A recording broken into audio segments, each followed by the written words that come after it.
Hello? Hi? Hey? Howdy? Stream clicking? Game looking good? Stream looking good? Stream on? Hi? Oh, man. I'm going to adjust my microphone again. Hang on. Whoop. Whoop. That's some good.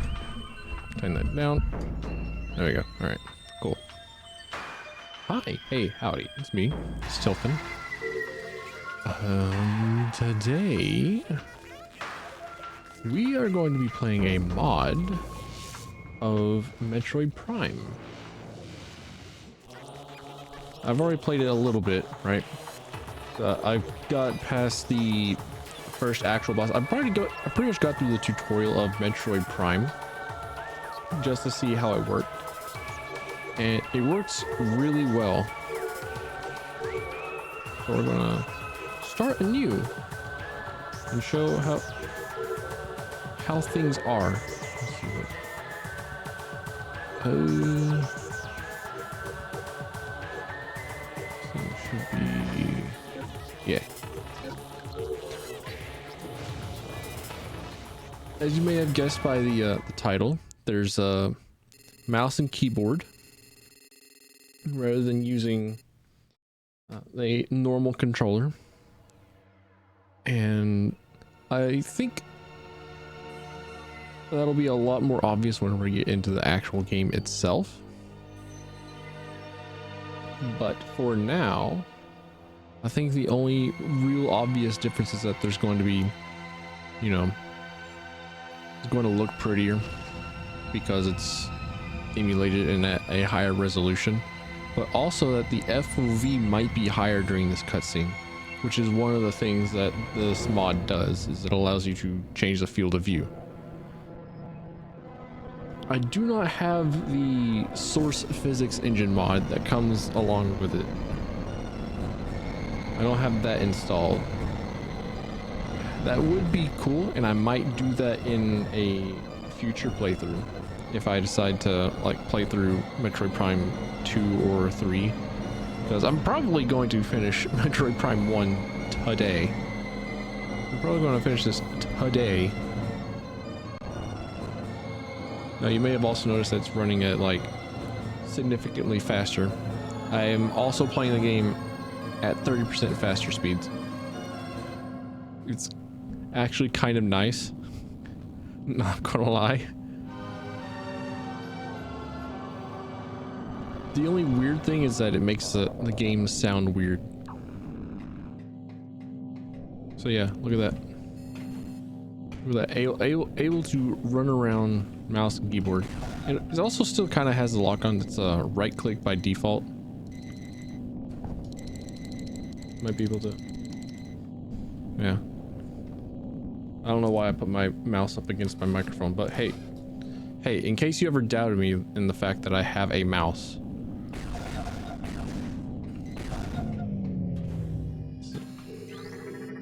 The only thing that's actually like kind of weird in using this setup is that 1, 2, 3, and 4 are used to switch between your beams, and then in order to switch between your visors you hold a button. I changed it from something to E, so for me it is hold E, press and number. I am not going to scan. I'm going to go as fast as possible. I'm going to try and beat this game today in 3 hours. With mouse and keyboard, that's doable. Well, I mean, it would still be doable with like a controller, but... well, no, really, I don't know. I actually have no idea. The only real thing that's going to be changing the amount of time that it takes to beat this game is just the fact that I'm playing this at 30% faster.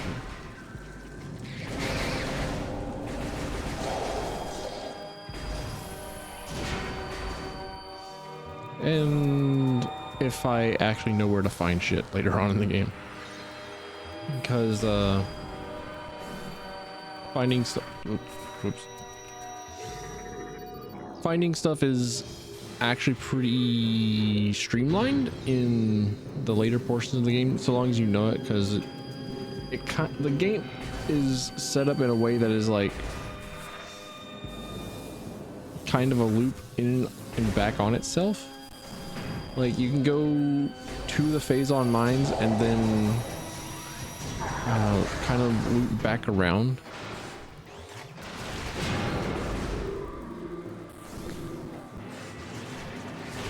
It feels like such a different game. It's just a small subtle thing, being able to just like move quickly with the mouse and keyboard, and it feels incredibly different. I want to know if there's something like this for Metroid Prime Hunters on the DS, because pretty much what this mod enables is being able to play that and Metroid Prime 3 for me, because Metroid Prime 3 was the only Metroid Prime game that I didn't play because I didn't have Wii Motion Plus or whatever. And I didn't have the Wii Motion Plus. I didn't have whatever else it was that it required to play the game. And having it, trying to set it up on PC will be awful, because I have no idea how well the motion controls work for Dolphin emulation.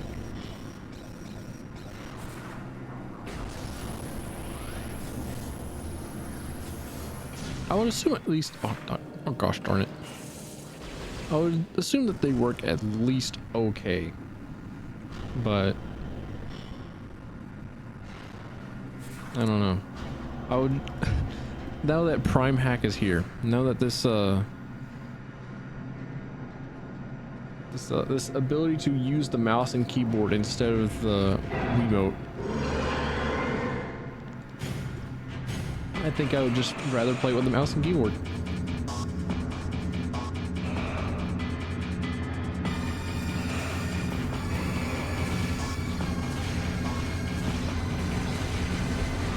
Wait.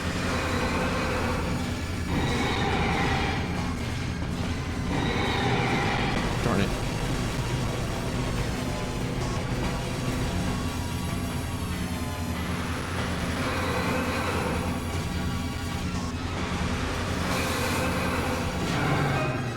I almost got the quick kill on it. I forgot how to do the missile tech until, you know, I started doing it. I was like pressing the missile button and I was thinking, you know, there is a faster way to do this. I remember doing that. What was it? Just took a little bit to remember.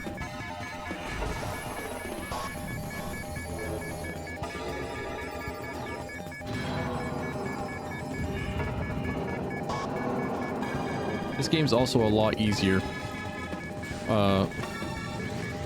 whenever you can understand the words that are being said.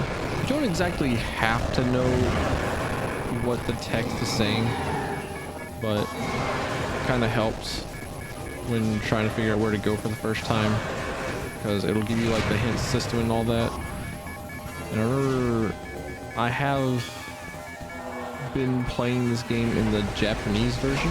Well, I've been playing the remastered version on Switch on the Japanese version, because the Japanese version has hiragana, and even though it uses a lot of weird archaic Japanese kanji, I can at least read it and have a hope of understanding what it is that is being said. Oh yeah. Weird. Maybe it's because I'm just moving too fast. I am moving at the speed of the game.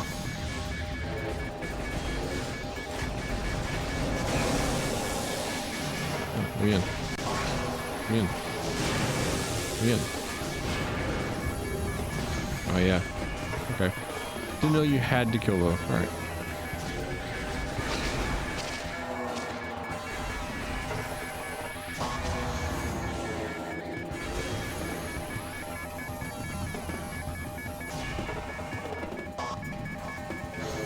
So I have played Metroid Prime quite a lot.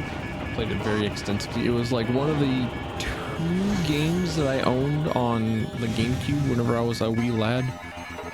And whenever I was growing up, I only had the original Xbox and a GameCube. And for the GameCube, I had one of the demo discs that came with it. And the demo disc had like a trailer for Wind Waker. It had Splinter Cell, Sonic Adventure DX, and Billy Hatcher and the Giant Egg.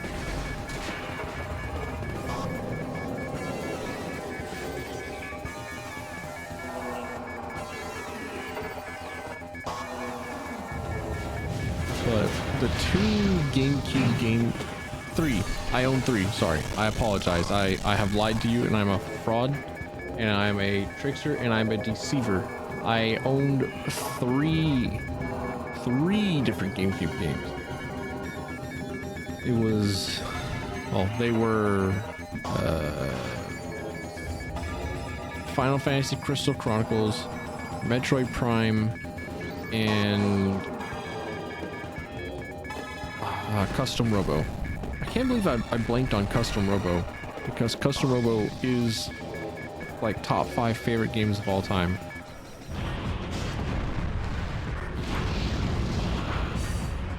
And I'm kind of sad that there is never going to be a sequel. Like, yeah, we have Synaptic Pulse on you know, PC that came out like 2 or 3 years ago, but it had like no single player whatsoever, and I was sad about that. Custom Robo was good. Custom Robo is good. I'll probably play that again. I know that there's a speed run for it. I know that there's a speed run for every game. There's like even speed runs for like dollar McDonald's toys or Game and Watch games.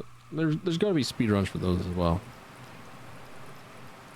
But learning how to speedrun Custom Robo would be a good way of playing the game more. Because I just want more excuses to play the game other than just, I want to play it. Because Custom Robo is a very fun game. I like it bunches. I think there are a few small cutscene skips that this mod comes with as well. Like if I pick up, say, the morph ball item, it just like plays the jingle, but it doesn't give me the pop-up or the animation that would normally come with it. So it's like small time improvements.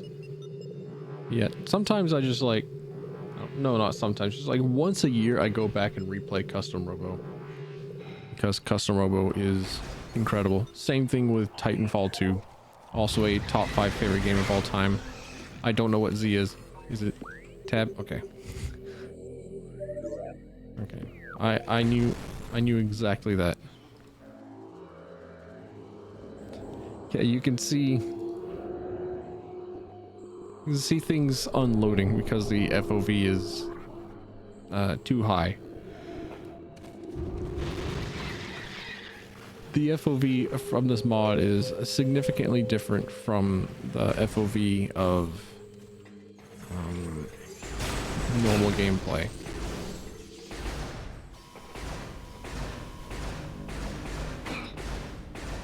This hall is so different. This is like one, that room is like one of the like slightest changes.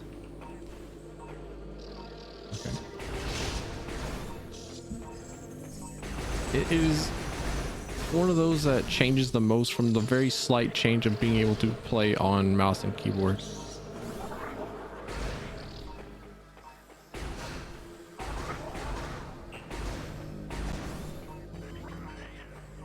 I don't want to kill the bugs. The bugs are just bugging. The bugs remind me of lightning bugs, which big sad that they are kind of dying out. I was looking up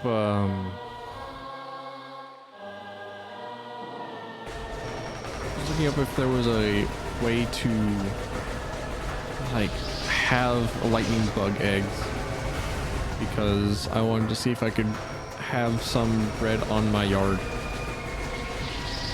And it's like you want to have as many damp leaves as possible. Like you don't want to compost your leaves, or you don't want to like rake them up and throw them away, or burn your leaves during fall. You want to bag them up and put them near like water's edge and whatnot. And I think I might be doing that along with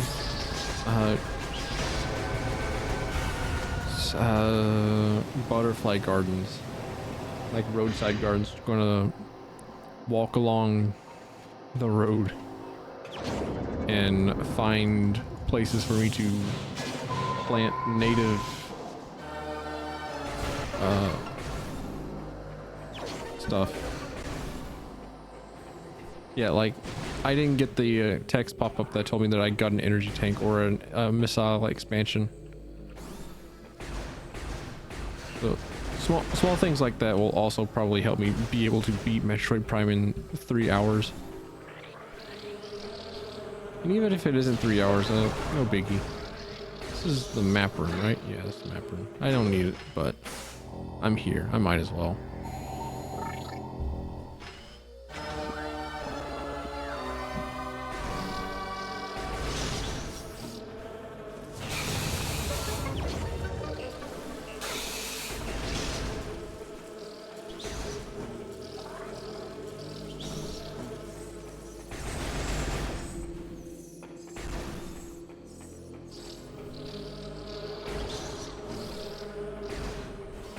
I was thinking if I did install the Source Engine mod where I could enable rocket jumping, I was wondering if I could use my rocket jumping prowess from like Team Fortress 2 to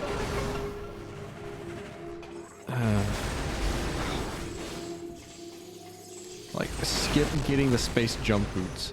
Like, could I play the game in a way with the ability to rocket jump that allows me to forego using the space jump boots?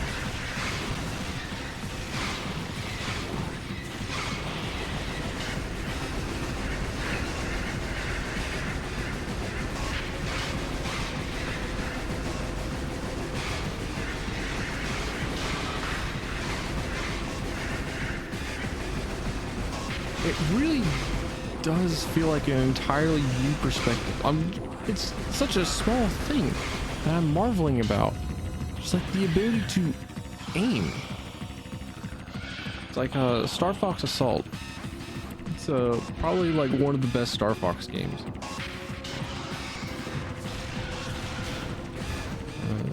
One of the... It was perhaps the only game on GameCube where it like encouraged you to have the control stick set as the right analog stick for shooter games, because for a very long time GameCube did not have shooters on them, and then along comes you know, Star Fox Assault, and that has shooting in it, so it's a shooter game. It has a gun, so it's a shooter.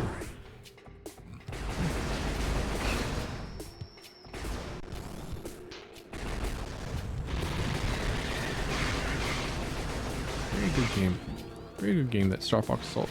I remember going back and playing, it was like, whoa, holy shit, this game is freaky. Because the Aperoids freaked me the fuck out.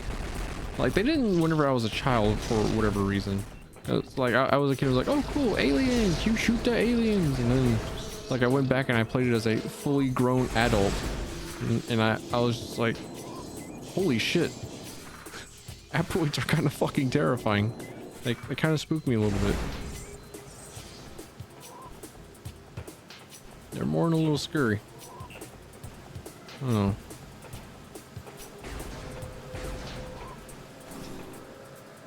Also, you can't just like give a bunch of kids a crystal and then not expect there to be furries within like 18 years. you just can't unleash that in Star Fox Adventures and then say, all right, kids, have fun with your issues later. Have fun with the idea of wanting to fuck animals. Nope.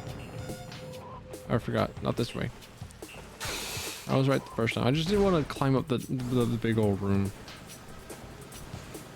It's another one of those rooms that would probably be really interesting to traverse with rocket jumping, rather than with alternating morph ball and slowly walking around.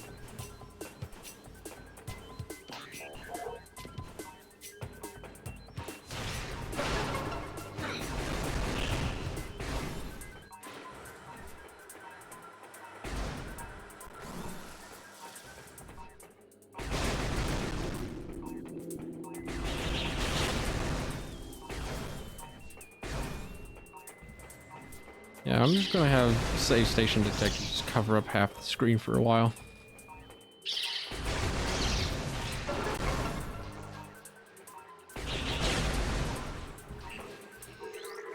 Let's see, find stuff to scan. Right, that's the. Sorry, I'm moving the microphone around a little bit because I want to be able to see my chat better. There we go. Okay. Sorry. I know I didn't warn you. Sorry. just sorry.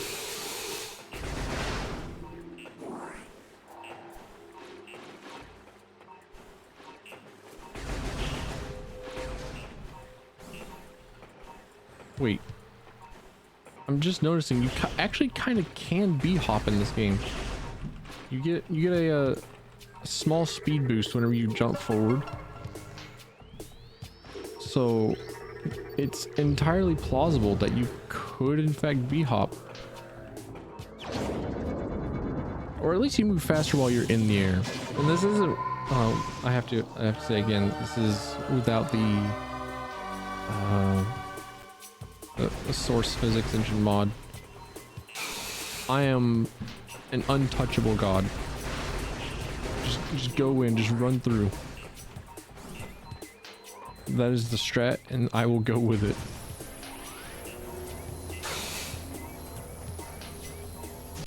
Didn't get hit by a single laser on the way out.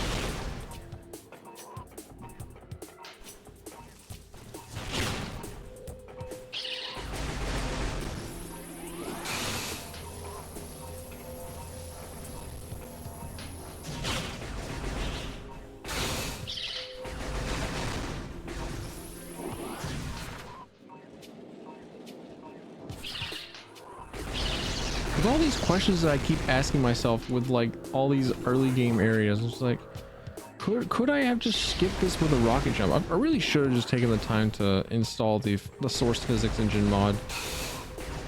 It takes a little bit of extra doing it rather than just how easy it is to download Prime Hack and then run your game.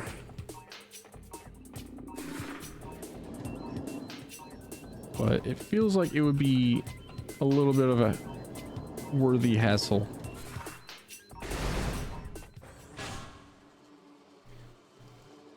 And this is actually like one of the bosses where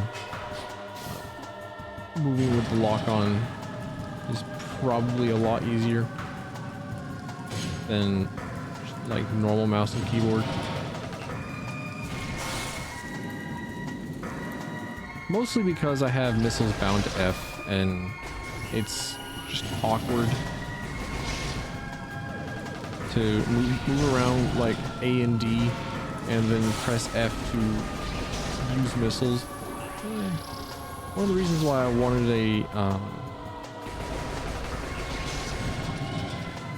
a number pad or a keypad analog stick combo like the Razer Tartarus, and I did get a Razer Tartarus. I did. I actually have one. It's in my desk drawer. However, it kind of sucks. I don't like it. I don't like it because the analog stick is kind of like 4 arrow keys strapped on together, and I wish that it was more like an actual analog stick from like an Xbox or a PlayStation controller. Sorry, moving the microphone around again. I don't know what's wrong with me. I'm feral. I can't make decisions. Somebody send help.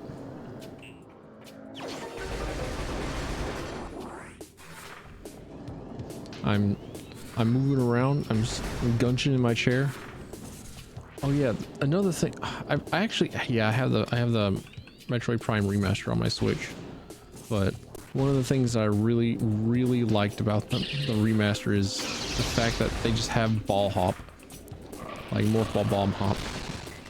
Well, not morph ball bomb hop, but you know, you can just hop without the bomb. Like in the ye olden Metroid games, whenever you got the high jump. Well, I say ye olden, but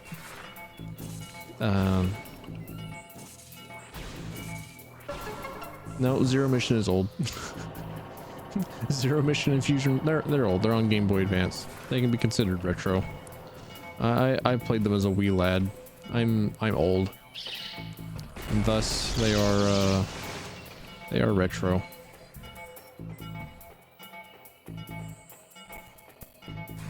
So goes my withered old bones, becoming oldered and withered more.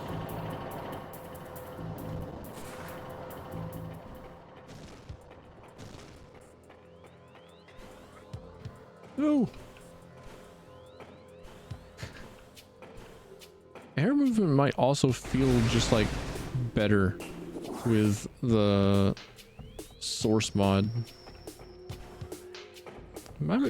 It's not exactly, you know, awful as it is now, but I'm wondering how like the initial jumps would feel like, because it feels kind of like you lurch into the air, because you know Samus has a jetpack or something like that.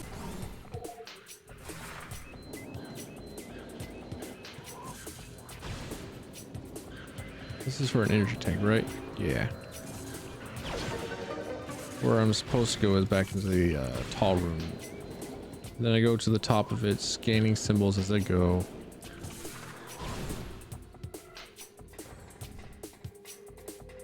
And then after that is Flagaron? The sunflower? Undertale evil bad guy? That big old bad flower?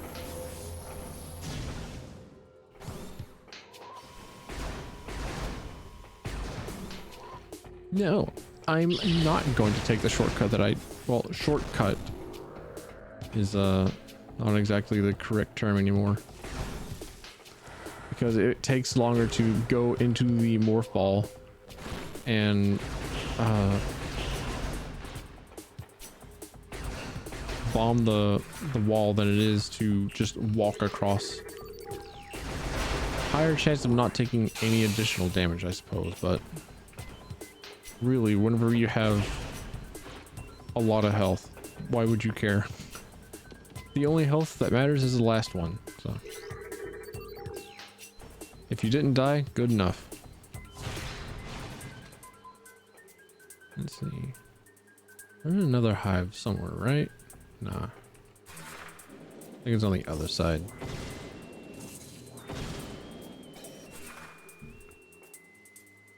But yeah, what if I could just rocket jump up this fucking tree? Oh yeah. Had that one sneakily just placed there for some reason.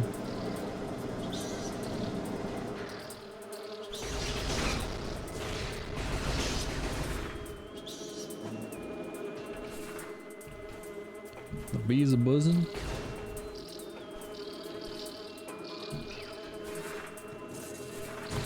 Which boss would be the most fun to fight with this keyboard and mouse availability? I'm trying to think, because most of them you just kind of mash and blast, right? And then there's always some sort of boss specific mechanic. that you would focus on rather than actually locking onto something and shooting.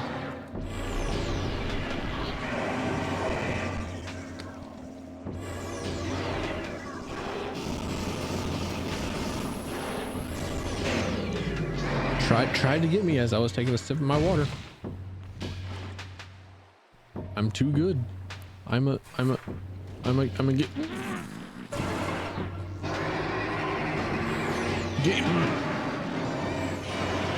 Oh. Okay, I'm not gonna try the G word today. The G word. Don't call myself the G word.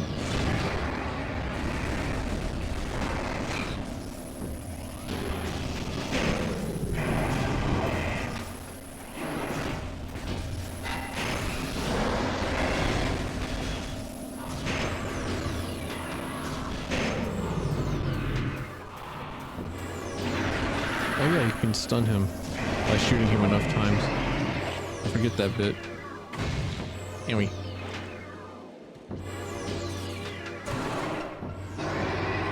I am physically repulsed by the G word.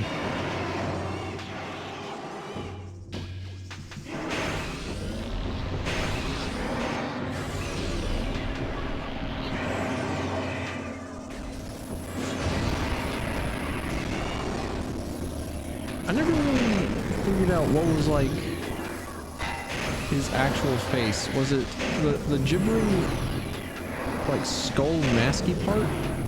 Or is that like one part of his mouth or something? I don't know. I think I would have to look at the monster design.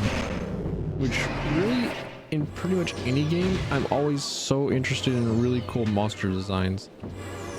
Or like really weird monster designs. It was one of the reasons why I really like DMC Reboot.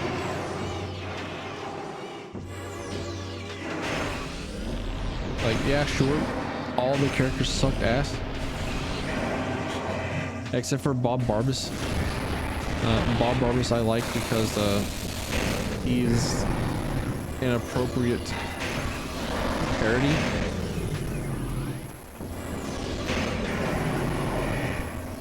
But yeah, pretty much every character just kind of sucked. And the story was nothing to write home about, but really you never really write home to anybody about any Devil May Cry story. Except for maybe 5. Except for maybe 5. And then even with 5, it's just like, oh hey, it really cool. And, oh yeah, I beat the first boss. Beat tutorial boss.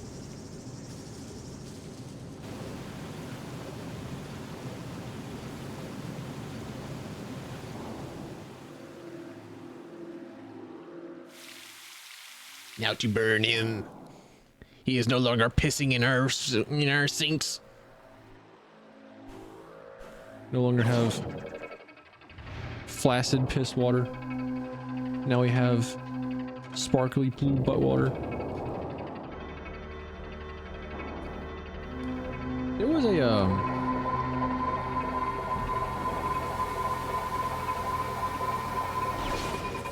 there was something that I read some time ago.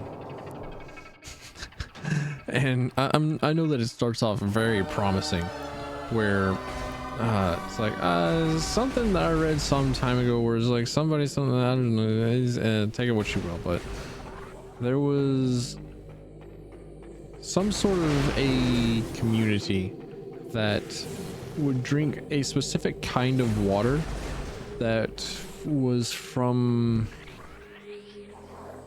a place that had a lot of corpses or whatever from upstream, and it made the water like sweet or something like that. It flavored the water in a way that gave extra minerals and made it a bit more healthy from corpses. I thought, oh, that's metal as fuck. Yeah, I can get that missile expansion pretty easy. I'll just get it on the way back. And we don't go down. We just walk out on the ledge, get our energy tank, and then walk back. Because our next place that we're going to is Magmore Caverns.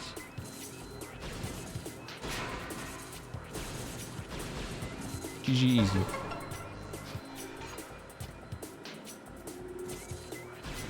With the ability to ball jump in the remaster for this game, I thought that it would be really cool to see just like how up you can get with a morph ball. And you can get pretty far, you can get pretty up. Not much more up because you really only have like one more jump to work with. But you don't have to set down two for your initial jump. Where does that go? Yeah, it's weird to control with the mouse for some reason. Not so much with the C stick for some reason. Unbeknownst to me, I'll never know.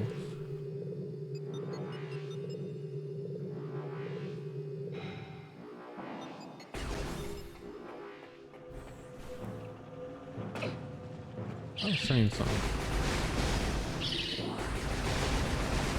But yeah, in Magmore Caverns after 35 minutes, not bad.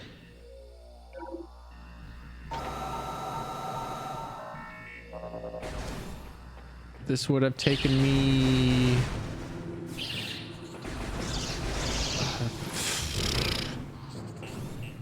what's 30% of 35? I feel like it's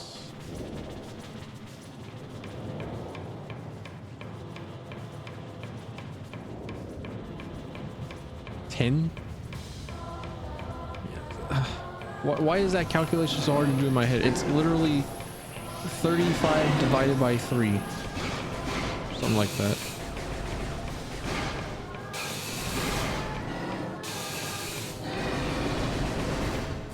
Yeah, this is another jump that that would be curious if you could do with rocket jumping. Dang. This too, because you can like hop over there. I think also with the oh yeah, this another one, hop. Just missile bunny hop. But no, now I have to like crawl under here with the rest of the animals.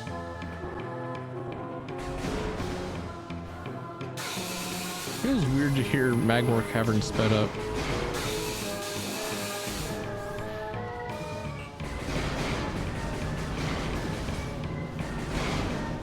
Also, Magmore Caverns is one of those places that has a theme song that will be stuck in your brain for 10 years.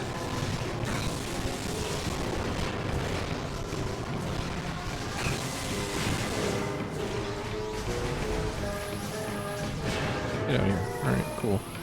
You got out of here. Darn.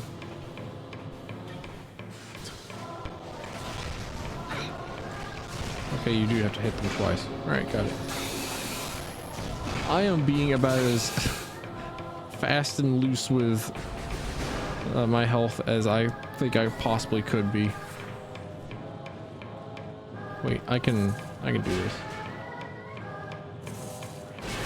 Wait, shit.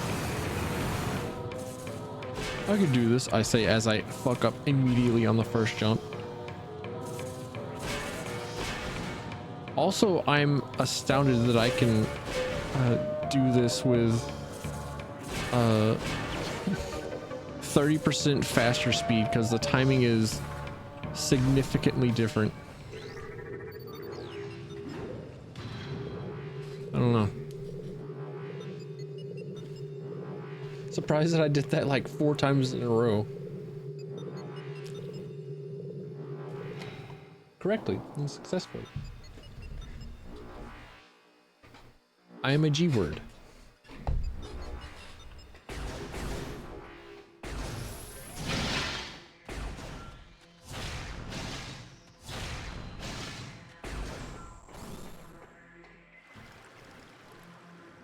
These parts I wish you could still skip, but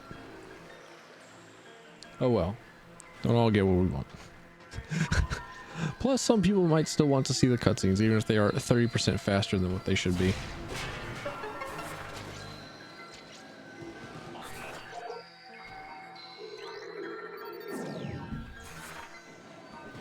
I don't think I have to deal with that door at the moment. No, I do. Yeah. That is... Oh, lordy. That is the very next thing to do, actually. Is to go to this door. I don't know. I remember being confused by that room, I suppose. Like, I didn't think about blowing up that bit of the environment. I didn't think it was possible at the time or something. I don't know. The good old Dark Souls strat. Just ignore the enemies. I mean, normally I'm the kind of guy that would fight the enemies on his first way through in an area in Dark Souls, but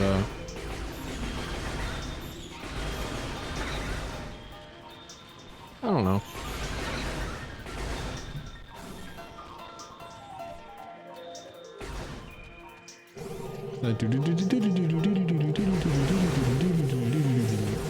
That run in the back of the round with the music, that sounds pretty good whenever it's sped up. It does sound cool.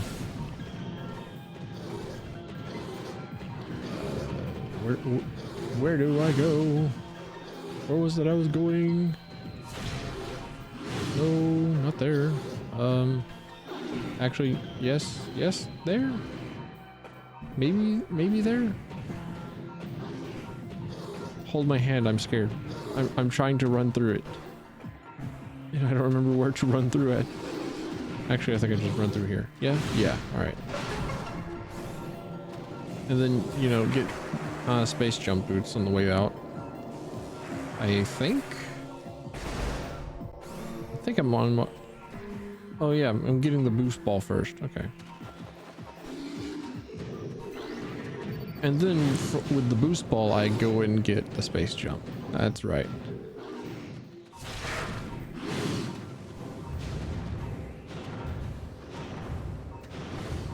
Again, one of those moments where it's like, could I have just rocket jumped past the game?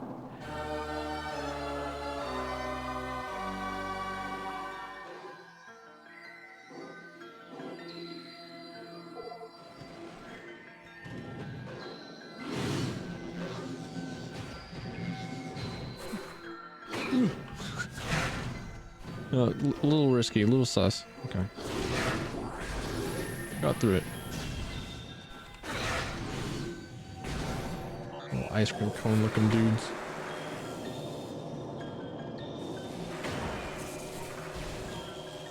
There was a there was this Hot Wheels movie. Stick with me here, okay? There was a Hot Wheels movie. I only remember this character called Vert, and the fact that there were like 4 different teams, and each team had their own kind of car that had like their special ability. Like one of the cars had spike wheels that would get insane grip or whatever the fuck, and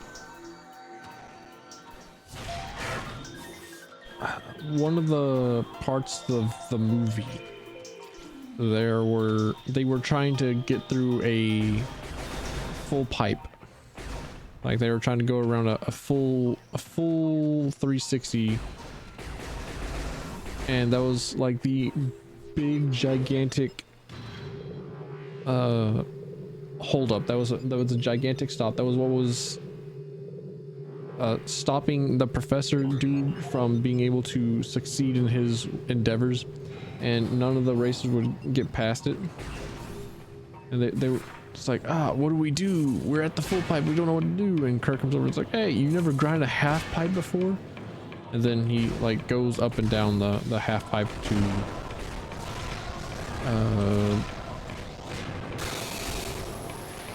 build up speed, and then eventually make it through a full pipe. I was like, oh, that's cool, that's sick. But I don't know, there's something about the way that Vert said, or what was it, Kurt? I don't care, who remember? Nobody will know, nobody will remember. He had the stupidest looking van thing as a car. He's like, oh man, that was the only car, that was the only van car that could look cool. Of course, nowadays, like, I don't know, I hate cars, so no car will be cool to me. But that was, it's like this, the dumbest looking van design, and it was meant to be for speed, but like, dude, it's a van.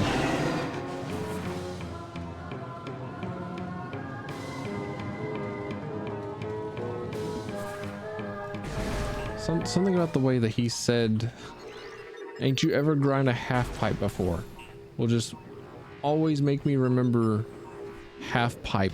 Every time that I see the word half pipe come up, it is, sorry, moving my microphone, it will always be in that exact tone of voice. It will always be in his voice that I remember. It might not even be his voice correctly. It's just like, I remember it. I remember it that way.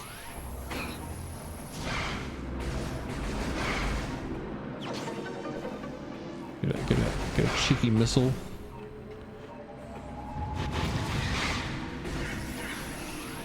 Yeah, this is actually the room in which they showcase the source physics mod on their website. They showed this exact room for rocket jumping across platforms.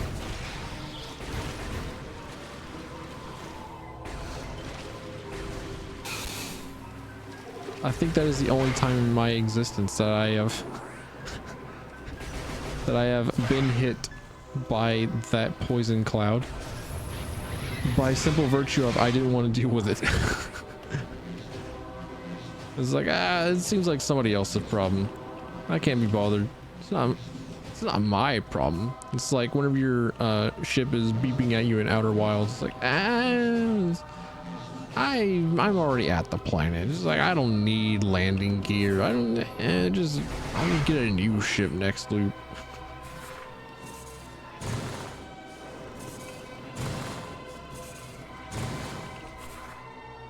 Which, by the way, Outer Wilds, very, very good game. Unfortunately, not on sale at the moment. However, as of September 11th, oh.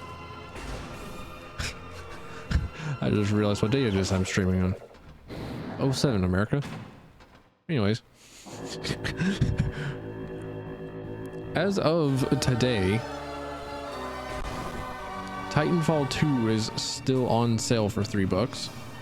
If you want the best mech game in existence and one of the very best FPS stories, or not stories, but one of the very best FPS campaigns ever created, then hey, $3. Just don't expect more, because we've been begging for a Titanfall 3 for 6 or so years, and we're not getting it. It's just, it ain't happening. It's been canned about 3 times.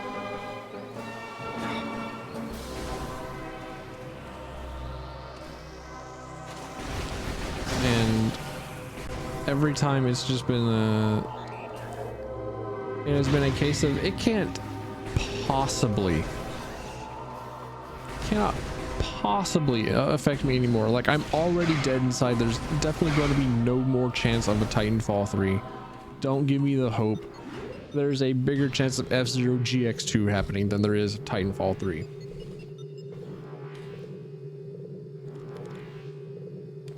And then I don't know, the devs at Respawn say, well, you know, in Apex Legends we had this idea of having a single player mission style that would have a bit of a story to it. We could introduce the mechs again and have some fun designs and whatnot. It's like, you scrap that. scrap that. You scrapped having the... Oh, whatever. It's just a mission. It's just a missile expansion. Who cares? I care, but... I already forgot that I had a double jump. I was actually going into that morph ball area because I thought that I had to in order to progress. But no, it was...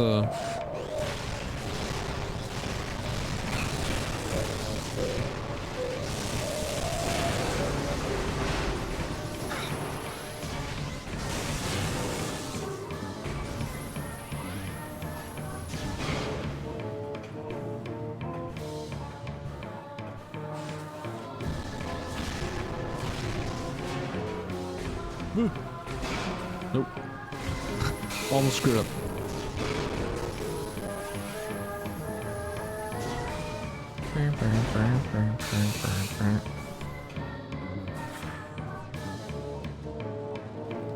Whenever I get used to it, the sound of sped up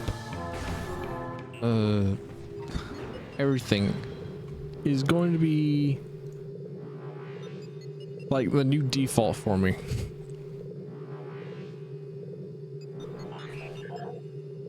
Oh, I'm so sorry if you can hear me like swallowing again once more. I have no ability to stop it. It's just like I exist. I am a fleshy prison creature. It is what it is. I am so incredibly sorry for that.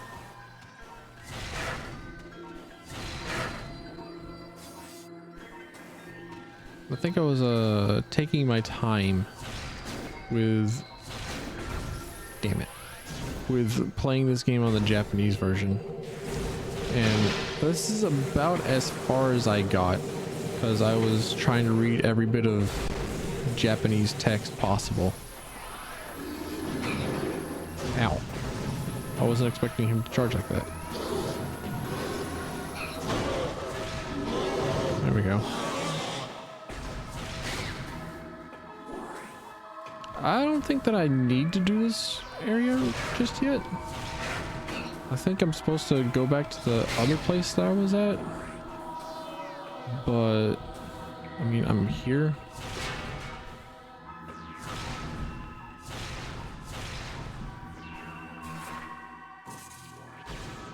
Might as well.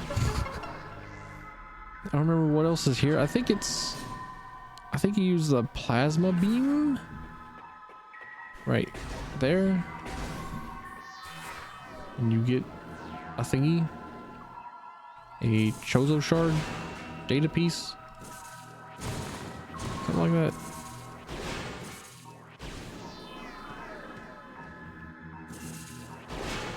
This room that exists solely to be slow and annoying.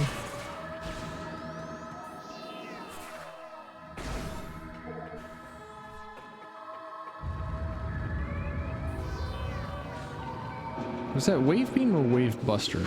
Wave beam, okay. Okay, never mind. I guess I'm supposed to be here.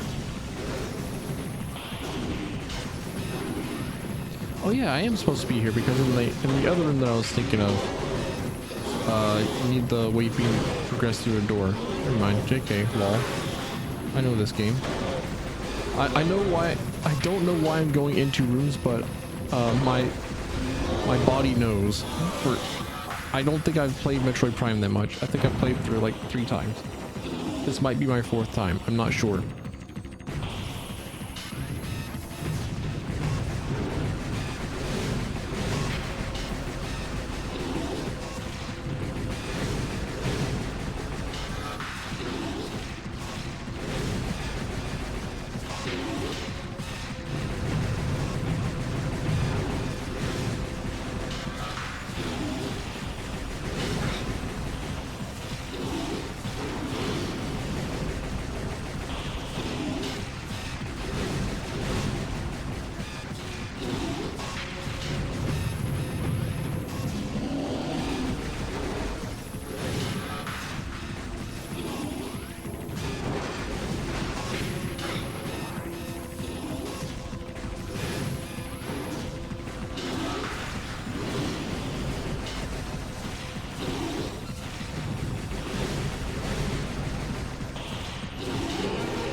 go. Atta girl.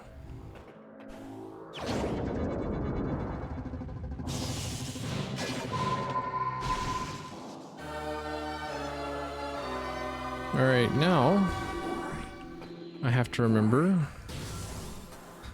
buttons. So wave beam is 2, power beam 1. It's like, I don't know, buttons on my keyboard.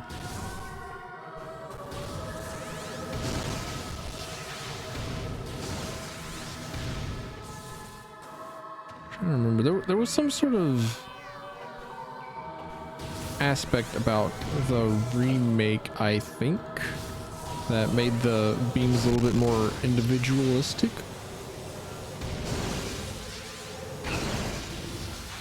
There was something different to the beams in one version of the game. It could even be Metroid Prime 2 had something different to the beams.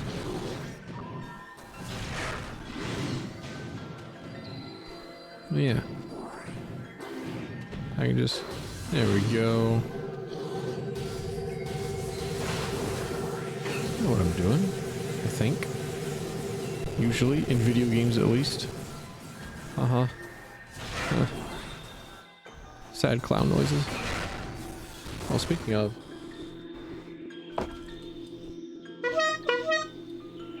I have a clown horn. I'm sorry. That was loud. That thing is loud.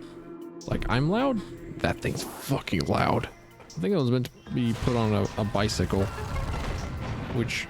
It has like the handlebar clamp. I absolutely could put it on one of my bicycles and just have a damn clown horn, make people laugh. Really, all I want to do in my life is just be the reason somebody smiles at the end of the day. I'll take it. Make myself a little bit of a fool. Yeah. You know, just Tuesday, you know, man. You got any of the meds? I'm kind of hard up these days. Make it through. I crump myself into a ball and go and boost. So, yeah, you've been doing good, yeah. Wife, couple kids. Yeah. That's good on you, bro. Got me a new clown horn the other day. So that was pretty cool.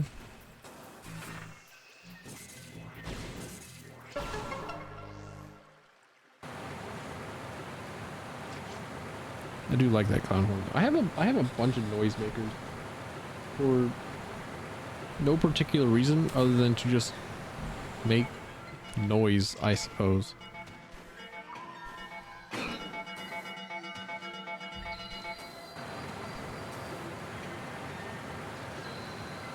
I think this way is a save station? Question mark? Yep. Alright. I'll take it. I'll take the save station. I don't need to stop at every single save station on the way, but I'll stop at that one. It's asked so nicely. Oh, shit. Oh. Well, I'll just climb back up, I suppose.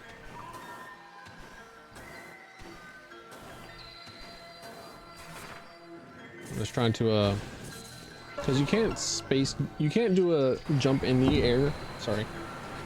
You can't do a jump in the air if, you just like fall off a ledge. So you can't jump back up to save your life. So I was trying to like position myself in a way that I could jump down, then jump forward. But, I just slipped and fell off instead. No!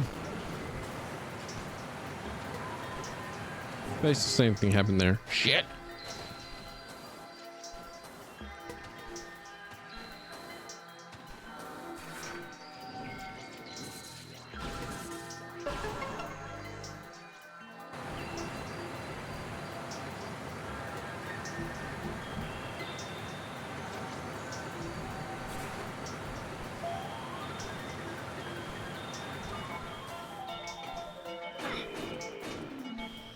Yo, Pendrana drifts piano going nuts. See, there's like a... I think I need the thermal lens for that one. Thermal visor, apologies.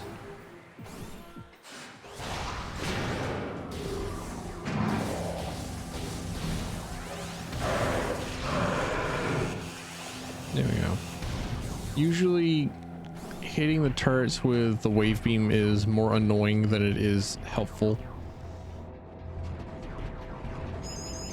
It's just I don't know. They go crazy. They start firing off randomly. Just shoot them with missiles. You have plenty.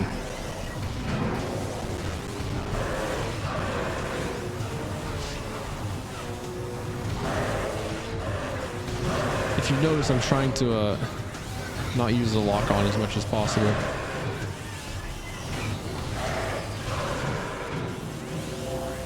Doors have unlocked.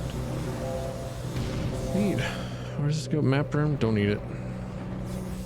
Actually, I'm just going to go ahead and mark it on my map. Map room? Don't need it. That is a thing I gotta stand still for 5 seconds for, and I don't want that. I want to be playing my video game. I don't think I have ADHD. I do not think I do.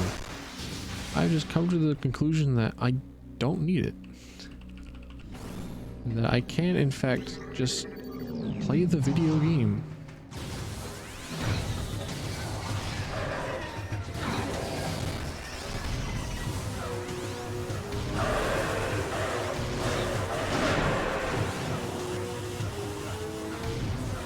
Glad there wasn't a Metroid in that tank that blew up.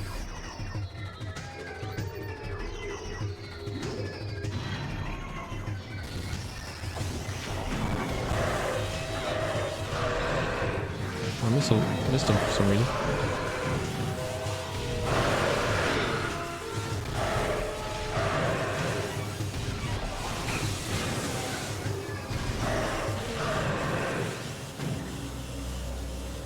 Bro, charge beam missile is an awesome combination.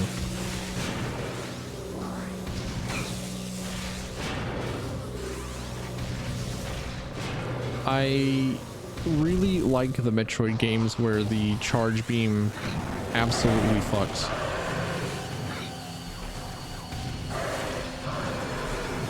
And Metroid is one such game, I think.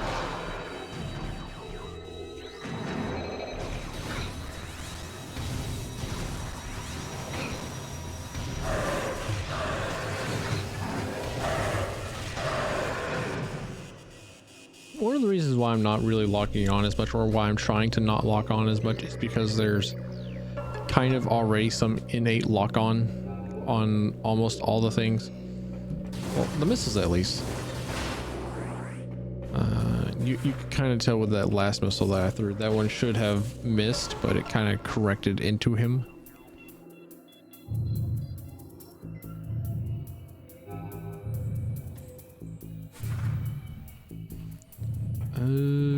I really like observatoriums.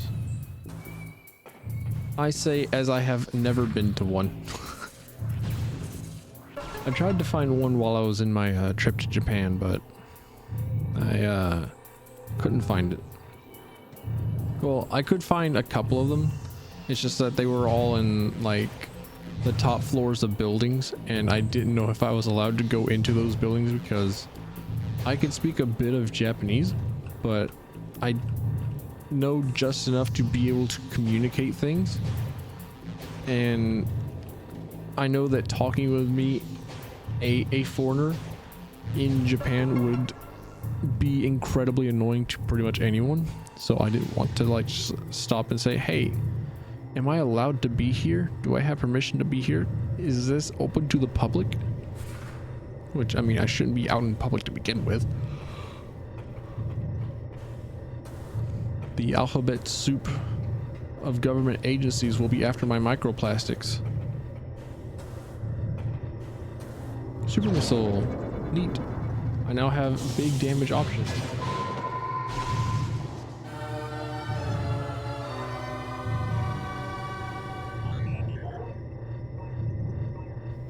I think the one behind the missile lock is a safe station.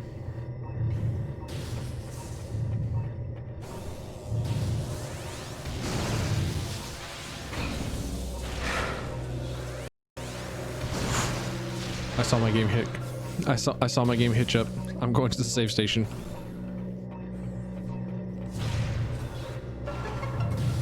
For a moment, I was worried that was that missile was going to miss. I worry for the future of my save file. If I do not save right now, then I worry that it will delete everything. I will have to do, I don't know, like 3 billion hours of progress again. Like, yeah, sure, I can get it all back. It's no biggie. It's just progress, but oh yeah. Oh, press control. Why did I press control? Super missile.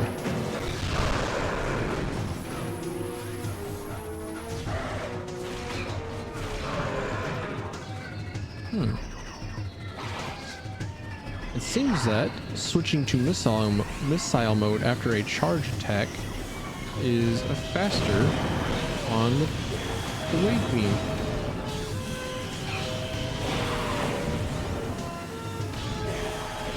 Air shot. That's fun.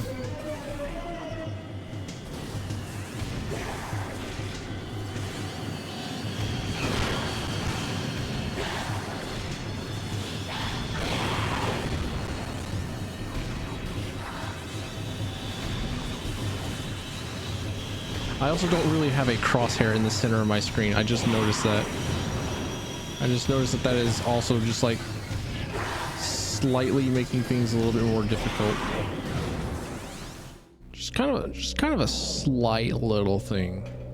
A little thing, because you really can just play most games without, like Killing Floor, for example, is a very good example of it.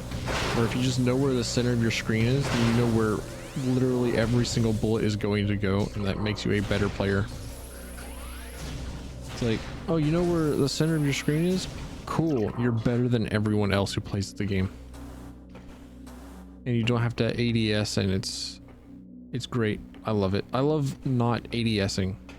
I love not going down to a standstill and then being able to aim. And oh yeah, plasma beam. Okay. It's Chozo stuff. Because it's, I don't know. I like being able to move at full speed and then shoot stuff. ADSing is kind of an example of consoles getting shooter games and being like, okay, well, how do we make it so that little Timmy can play Call of Duty with all the people that are accustomed to playing Quake? And then you have the answer of, I'm just going to aim down sights.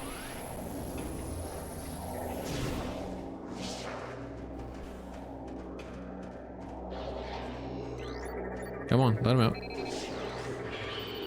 There we go.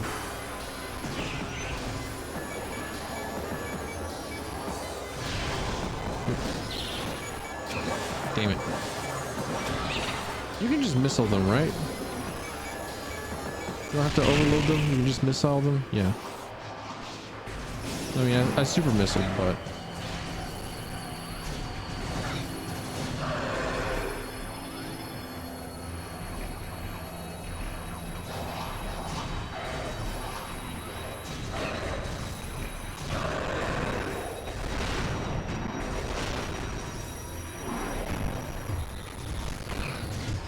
my game's getting a little crunchy.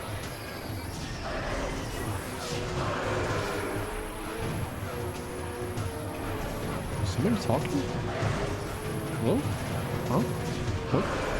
Hang on, wait, what is this? What is the extra audio that I'm getting? What's going on?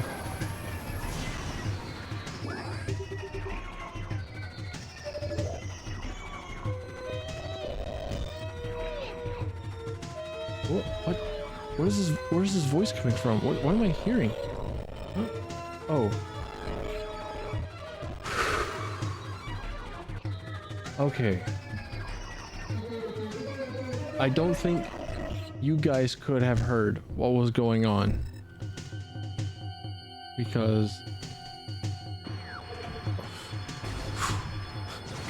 terrified. Terrified. Okay. There we go.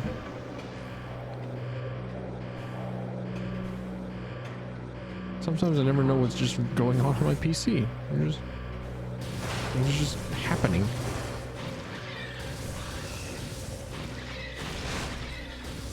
Them out.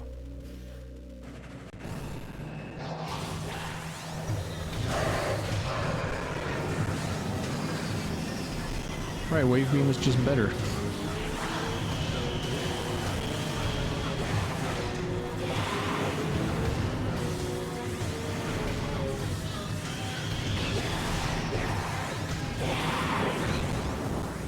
I don't know, seeing these jetpack dudes just made me want to play Drogos and Paladins.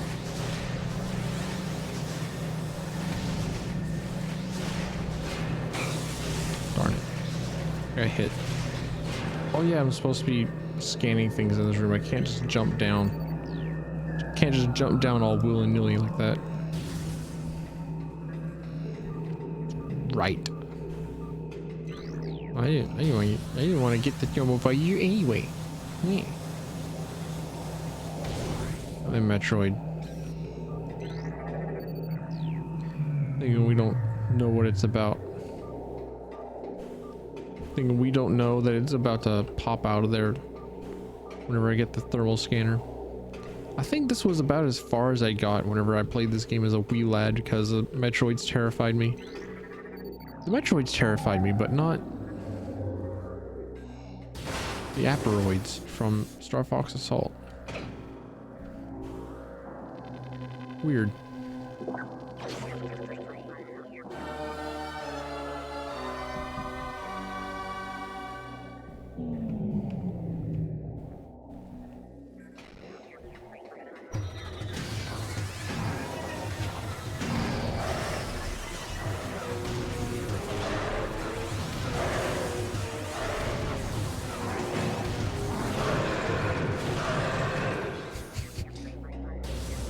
Alright then.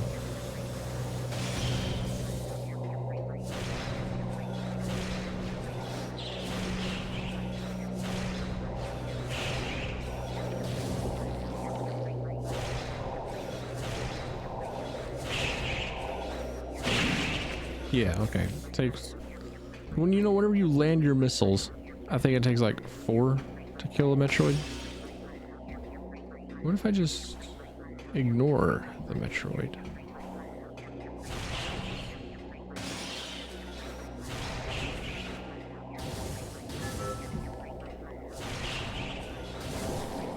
Them out. Okay, my game hitched. Here. Ow. I'm getting obliterated.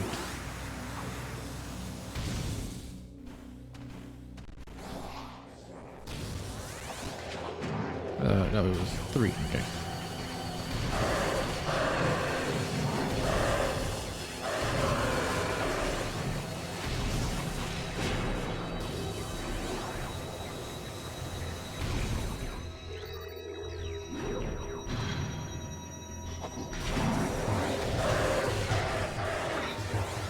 What?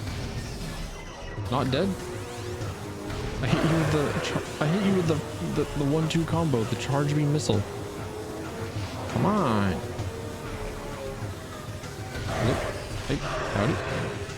How you do die? Let's see. Yeah, okay. This is where I can go and get that missile expansion. Cool. Cool, cool, cool.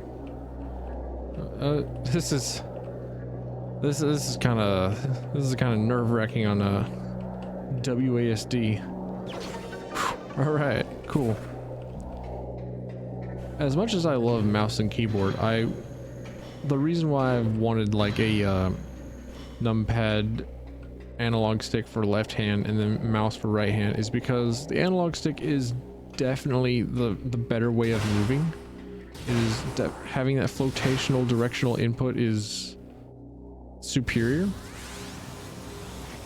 but the mouse is just like the better thing. There's just something about the idea of having to dedicate 3 of my 5 fingers to just moving around that I don't like, whenever I could just easily use my thumb, and then my thumb with a joystick being the better option. But I don't know, something about I know what the something is about the thumbstick on the Charters that I don't like. It's that it's like a keyboard. It's like 4 clacky analog sticks. 4 clacky directional keys. And I want it to be like an actual joystick.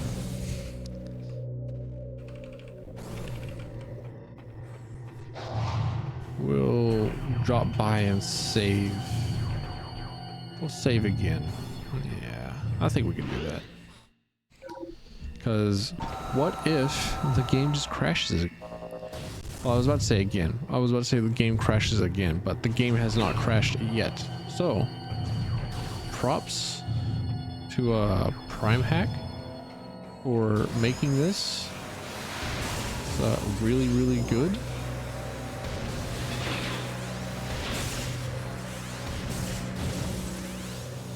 I locked on, I'm sorry. I'm a liar, I'm a fraud, I'm a cheat.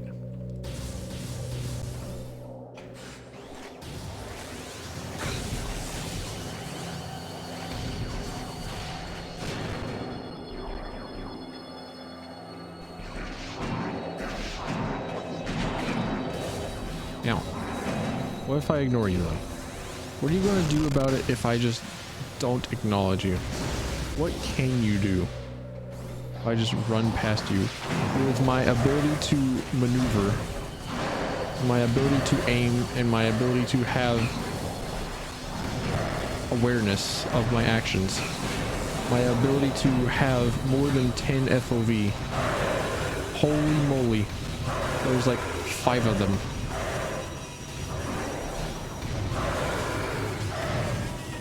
They were all in the fog.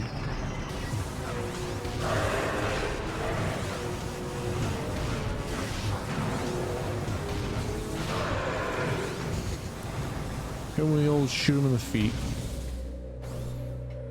Just like those loading screens in Team Fortress 2 taught ya.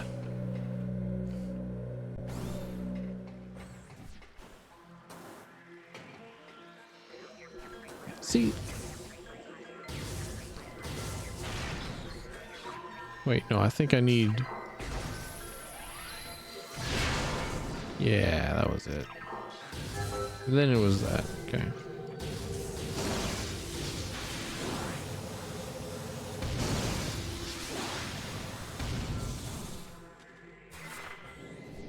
I think the next one up is Thunderous, where I get Spider Ball.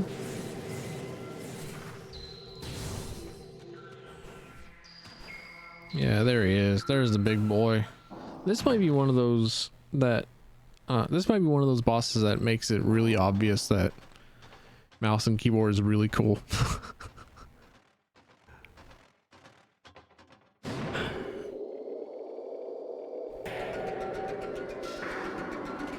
Or this might be one of those bosses that is interesting on mouse and keyboard because you get to aim.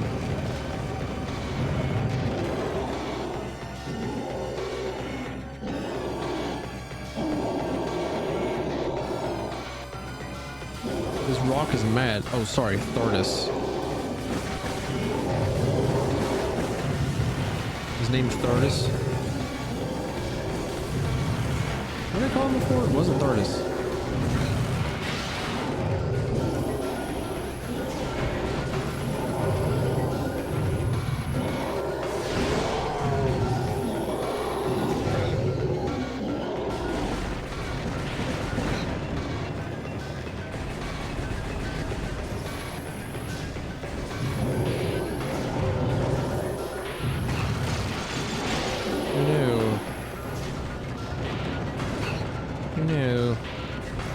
also don't have, for the most part, I'm not giving myself the ability to dodge because I don't want to lock on, right?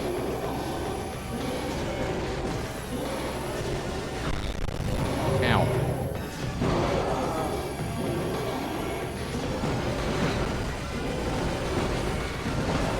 Got missiles? Y'all got missiles in your rocks? I fully expected that to not hit.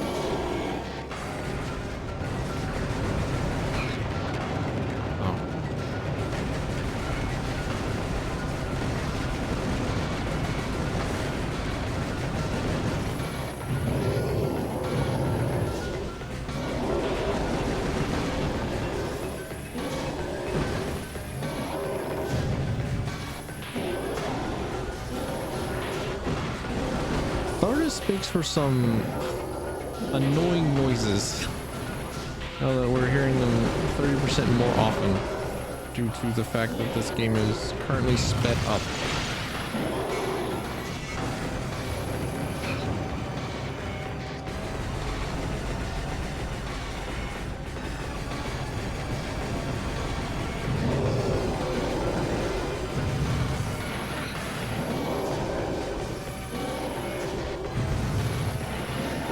I also feel like because I'm not locked on that I get to see more of the boss's animations. I get to see like more of the game, it feels like, because I'm not spending most of it like hyper focused on a thing, which is one of the things that I really liked about, like, one of the camera things that you can do in Final Fantasy XIV that I really like and want more games to do was the ability to push the center of the camera upwards so that the focus, or this very center of the screen, wasn't focused entirely on your character.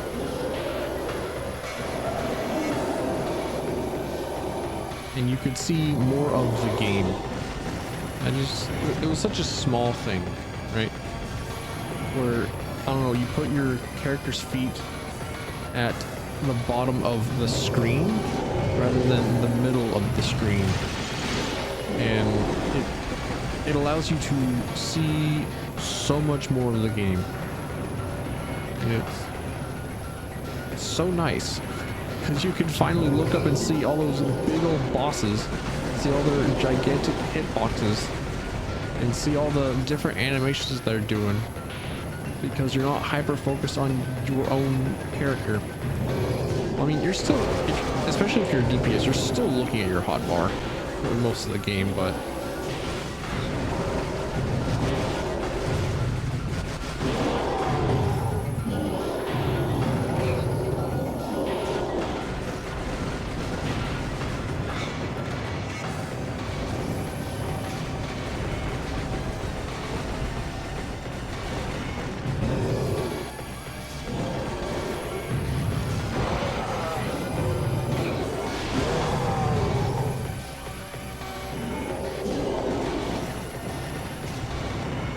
really nice to have all that extra screen space whenever you're playing as a tank. Why a tank especially? Well, it's because you're right up at the boss, and there was a period of time during Stormblood, that expansion, whenever they were trying to get rid of the boss or enemy skill bars, where they would give the heads up on the what ability that they were going to be using, because that would output to a raid UI system, and it would tell you like how to deal with the mechanic, and they wanted you to just like learn the animation. Okay, I have figured out what it is that I'm doing wrong on that particular fight, or on that particular piece of rock. It's that this rock is not the size that it makes itself out to be. You have to like shoot the top of his head. He's very particular about where you shoot him, because his hitbox has Overwatch headshot hitboxes. it's not actually on his head. It's actually like 10 feet away from him.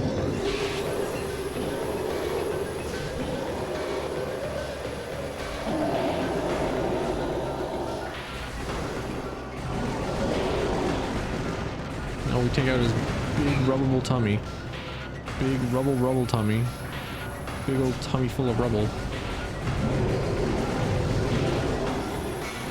Is there a Thardus Rule 34? Asking for a friend?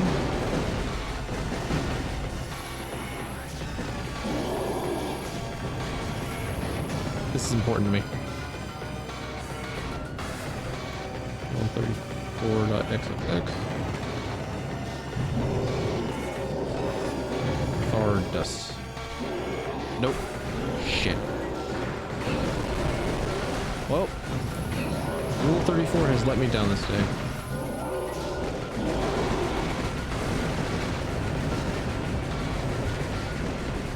Thardus does exist, and there's no more than him.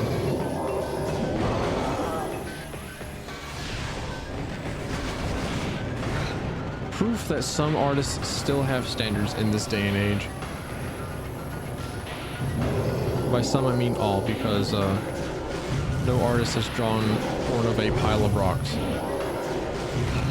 Big daddy pile of rocks that somehow gives like a spider ball, despite not showing any sort of sticky balls. There we go. Not giving myself the option to lock on is a nice little challenge. I might actually change right click to missile. I might do that actually.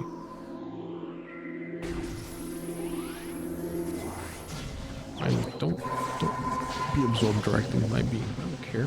See what I care. Yeah. What was? Nope, it wasn't. Nope.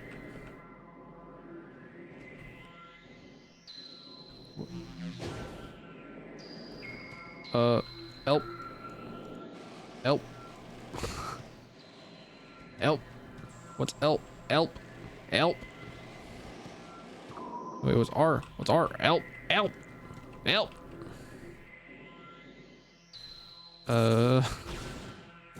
Config. No, not config. Controllers. Metroid controller.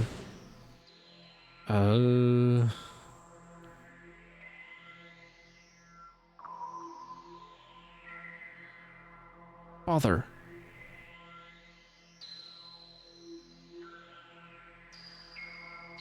Shift?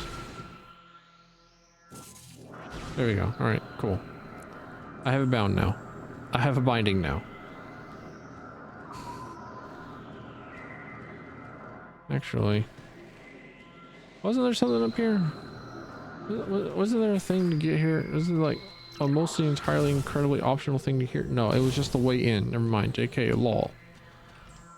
But I will, while I'm here, missile, right click, click one, lock on F. There we go.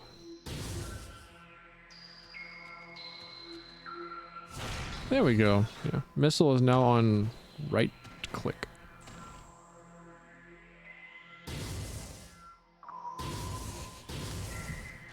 I like having weird keybinds. I don't think that they're like all that incredibly weird. I think they're just very different depending on which game it is that I'm playing. Like for some reason, I really enjoy playing Deep Rock Galactic with the ESDF command key or command movement key setup. And I think I also play Doom Eternal that way. I think, like, I don't know my own damn keys, but I think it's like incredibly obvious as to why it is I play Doom Eternal with shit. There we go. Why? I think it's very incredibly obvious why it is that I play Doom Eternal with ESDF, and the reason is because there's so many goddamn buttons in Doom Eternal. Like, holy moly! By the holy twins Heckler and Kosh, There are so many buttons. Is that a safe station? I pressed F to launch a missile. So that's going to be a recurring thing. That's going to be a problem. It's going to be a continuous problem.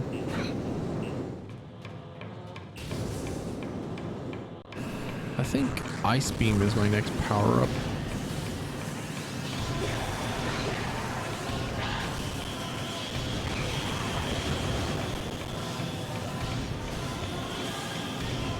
Dude, he's grooving. He's moving.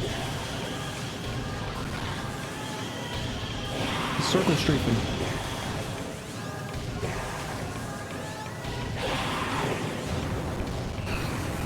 Anyway. Okay.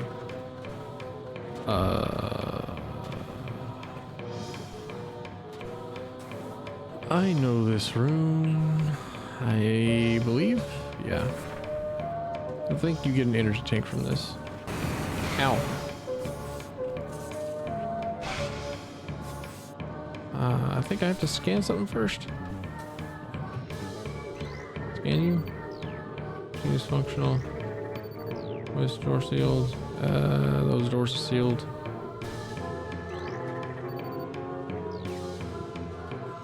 Yeah, they're all sealed. Never mind. I don't know this room. I don't know this room at all. I'm a liar, a fraud, a trickster, a jokester.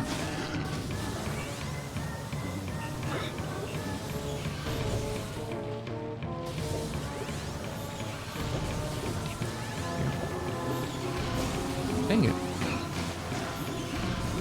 Curses!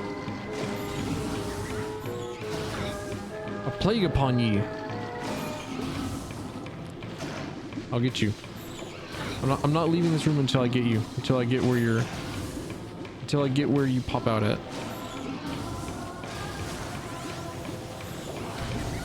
There we go. This room requires grappling hook and ice beam. This is where you get the plasma beam.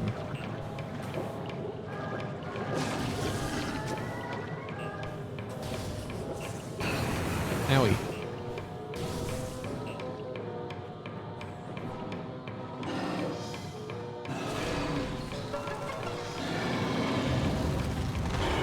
Shine. あいつが死んだ。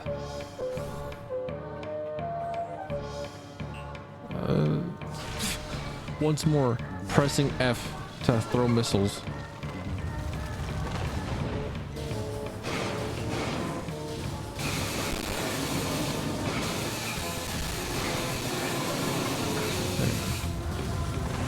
I will stand in the acid, and no, you cannot stop me.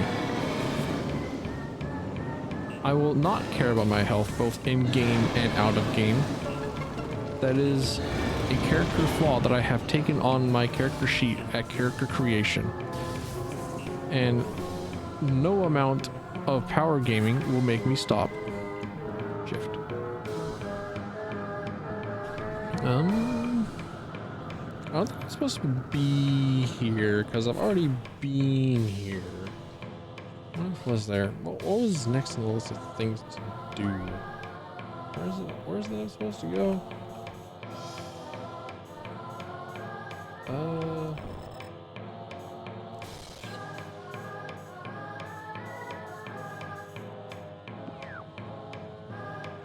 I'm going back. Going back to the other door. And the other door was the door that was in the channel's doors. The room that I thought I knew, but apparently do not.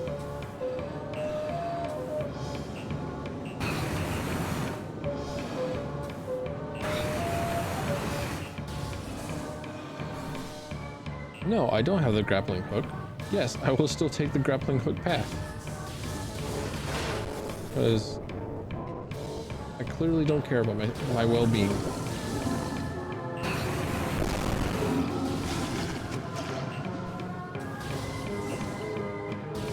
I can expend the health to get there a little bit faster.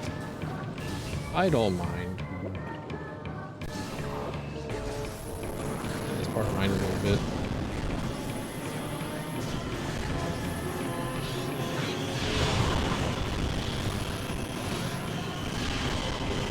Because these guys may end up killing me. As it turns out, missiles hurt.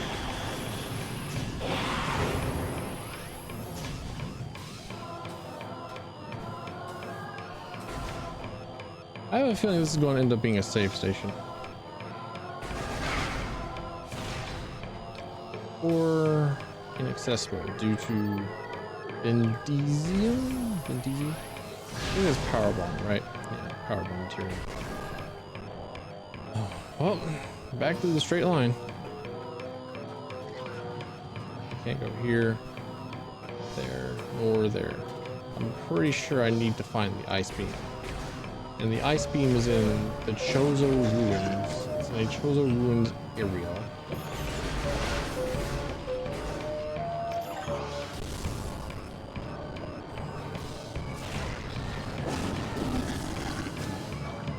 I tried to lock on, forgive me. Forgive me my mistakes. For I am still pressing right click to lock on. Whenever right click is missiles.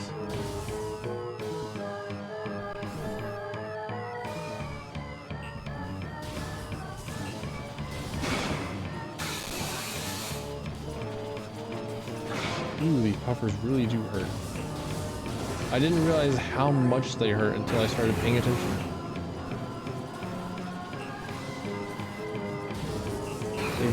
They really do hurt.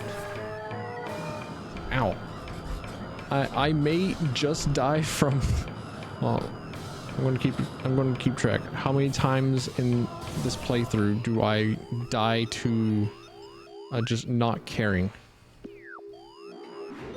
How many times do I die to just trying to run through as fast as possible? How many times do I die whenever I could have just easily shot a dude?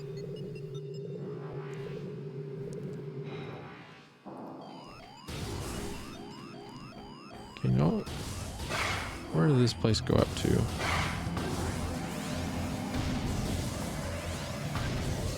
I have a feeling there was a...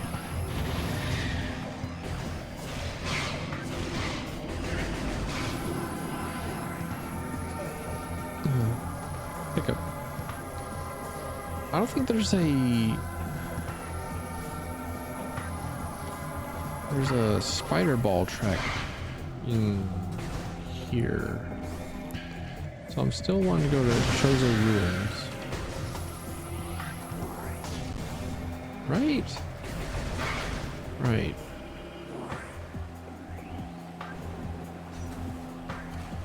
Because I don't want to go to the frigate yet, I don't think.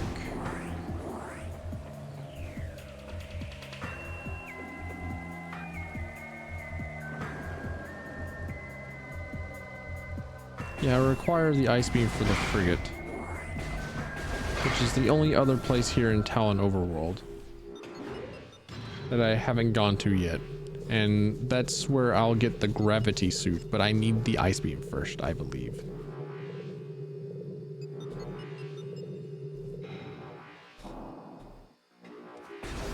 Sure will squeak for years to come.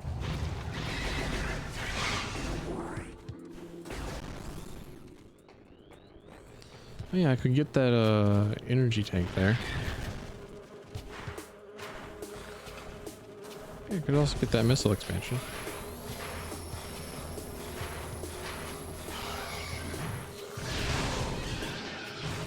Just while I'm at it, just a cheeky little expand missile.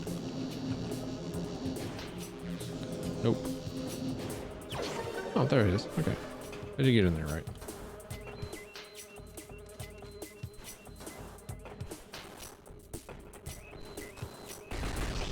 You know, sped up the Chozo Ruins actually kind of really good. That beat kind of nice. Yep. Abnormally low temperature at ruin site. That shows a ruins. Got it. Wait. I want to go here, right? Can I go here? This is where... No, this is not where Morph Ball guy is at, right? Morph Ball with a half pipe. It is. All right, cool. I do want to go here. Do want to be here. Wait. Still this. There we go.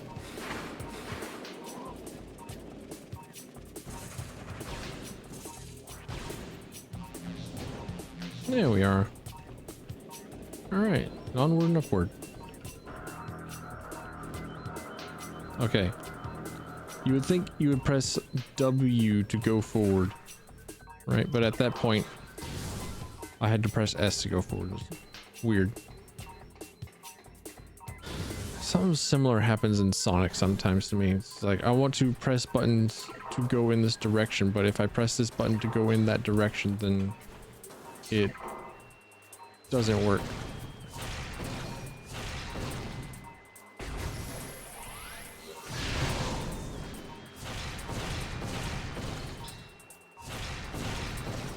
And this is the tower in which you get the wave buster, yeah? Yep, there it is. I see it.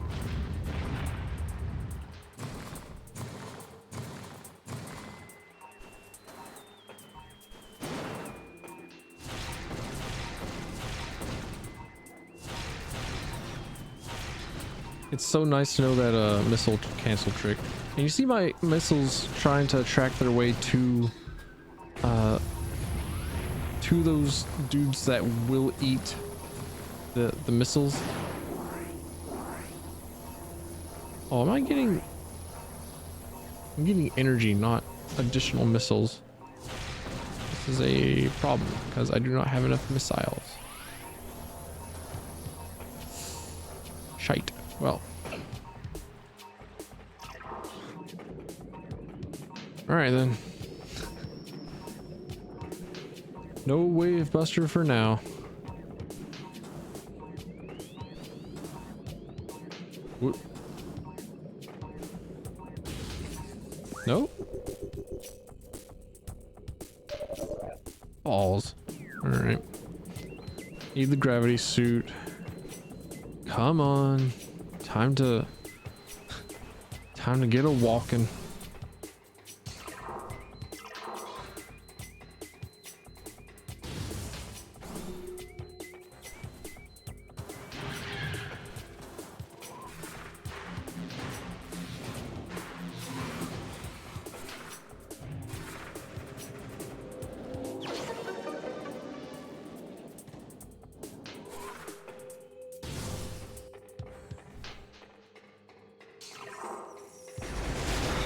Sorry, I was just jamming, bobbing my head back and forth to sped up Chozo Ruins.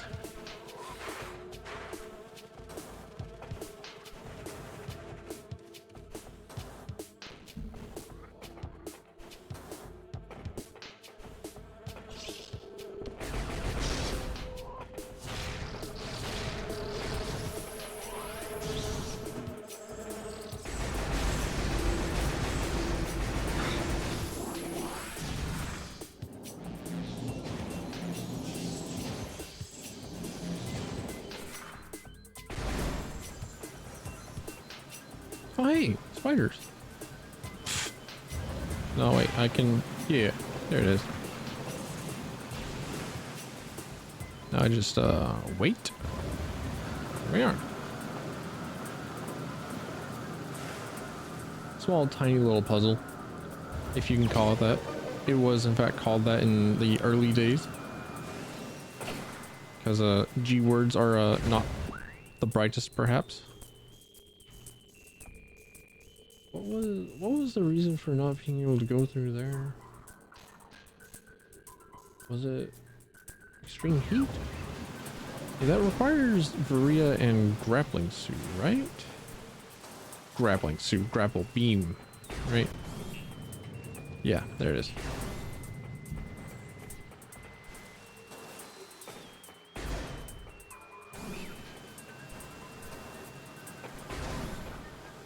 I'll come back for that later.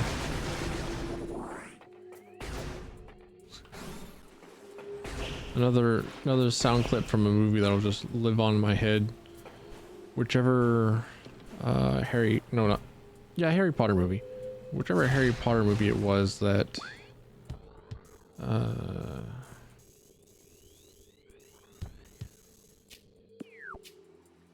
had that one woman at the beginning housecaping, and then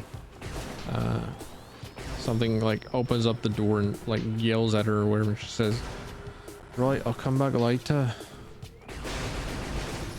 Like, the way she says later, that'll live with me. Let's just save room. I need the energy. I was about to skip it because it is a save room and I didn't want to sit through this whole less than 5 seconds of animation.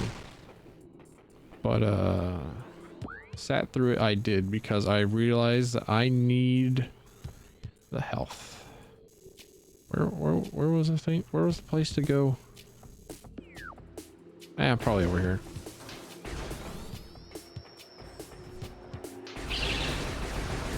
Nope, die. Okay. I could have ignored them too. Run at them. No! Balls.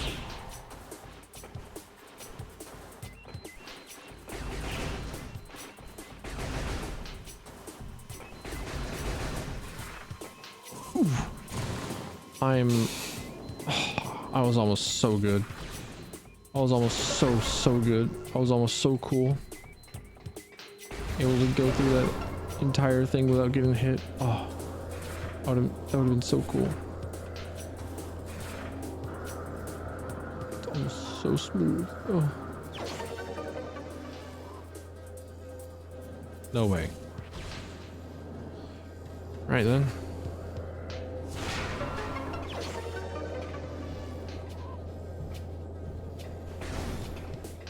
Right then.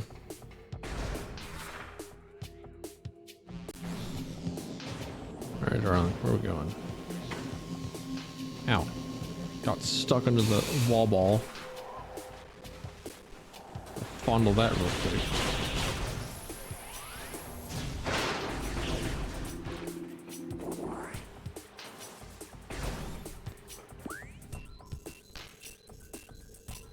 Was it... I can't really manipulate the map very well. Okay. So... it's not this way. Wait.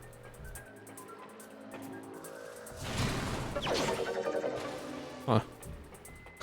Missed that all 3 times that I've been in this room. Alright. I go left. Yeah, I go up and left. Alright, cool.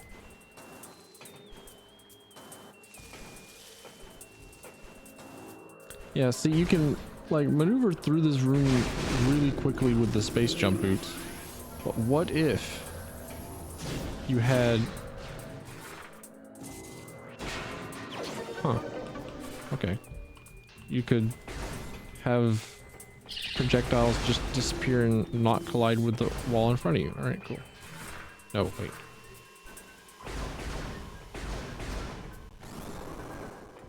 But what if you had rocket jumping in that room? What if that was an option available to you?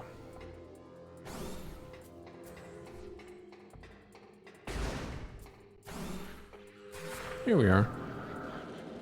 This is where I need to go, right?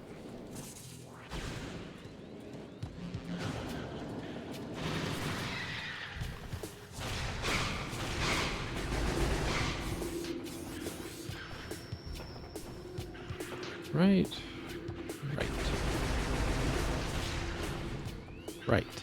Right. I remember this room. Right. Yeah, right. Yeah. Okay. We're in it. We are so in, baby. We're so in. Where am I going? Don't take me back. I wanted to climb. But I need to know where to start to climb. Actually, I think I'm not allowed to climb. I think it's illegal for me to climb.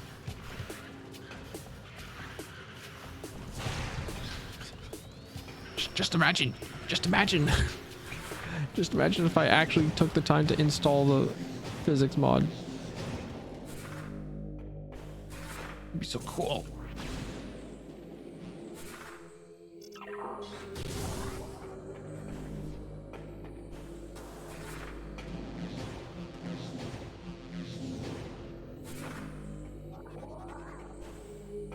Yeah, wow, look at all that cool lore that could be on the wall, right? Look at that, look at all that cool Chozo lore that I could be reading. But I'm not going to, because I have already read most of the lore of this game. Oh hey, it's this room.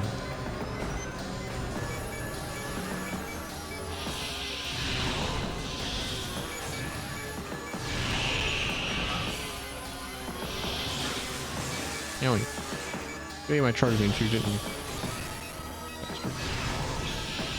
Stop dodging. Die. There we go. Missed twice. Shameful display.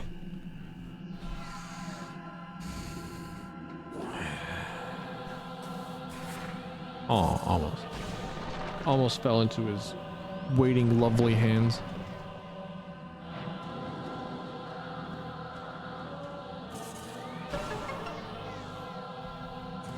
I should call him.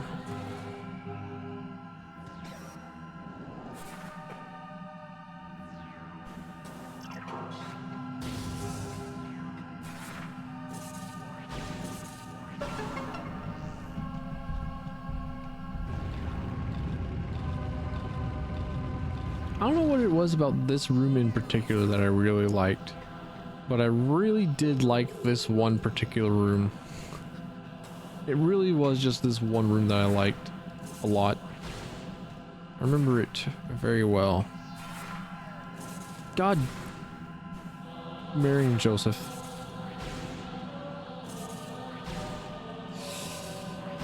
I'm finna scream. I finna start spouting 4-letter church words.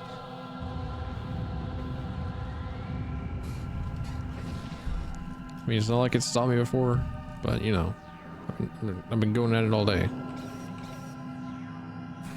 Right. Good lordy. Okay, there we go. That shield was disabled. Now I don't have to do the, I'm sorry, I yawned. That's poor form. I'm bored of my own stream. What? Hang on. Read. Shut off is holding. Maintaining the reflector. Okay. You. Telluric alloy? There we go.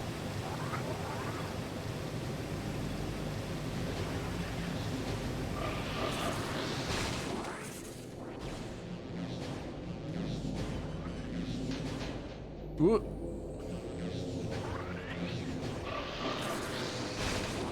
I know, it's been so long. How long has it been since we last played this game? I know it's been like, has to have been like early childhood for you, right? But I recently played this game back again whenever the remaster came out, and I bought the copy in Japan.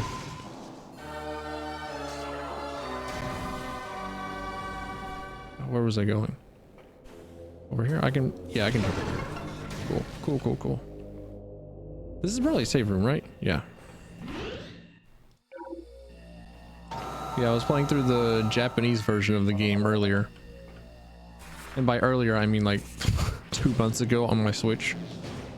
Because I learned how to switch over to the Japanese version of games. Wait, this... but I found a mod that allows me to play the games with a mouse and keyboard. And I'm struggling with keybinds. It is keybind hell out here.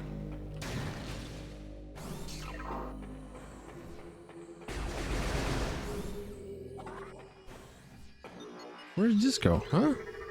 Where am I going? Talon Overworld South. Where did I want to go once I had the ice beam?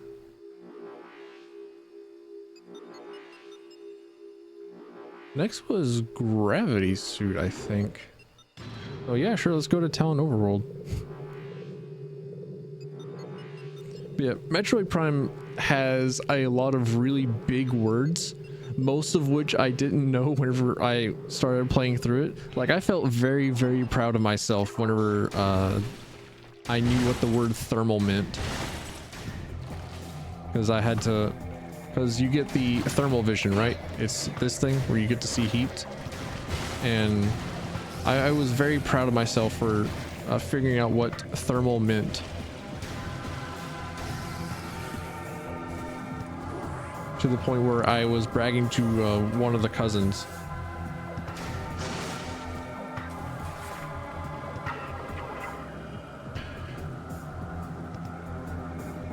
And I have a feeling that it's very, very similar in Japanese. Yeah, dude, we were so young. What was this room? That here? This rock looks suspicious. That might be a power room or power bomb rock. Super missile? Is that? Yep, power bomb. Ugh.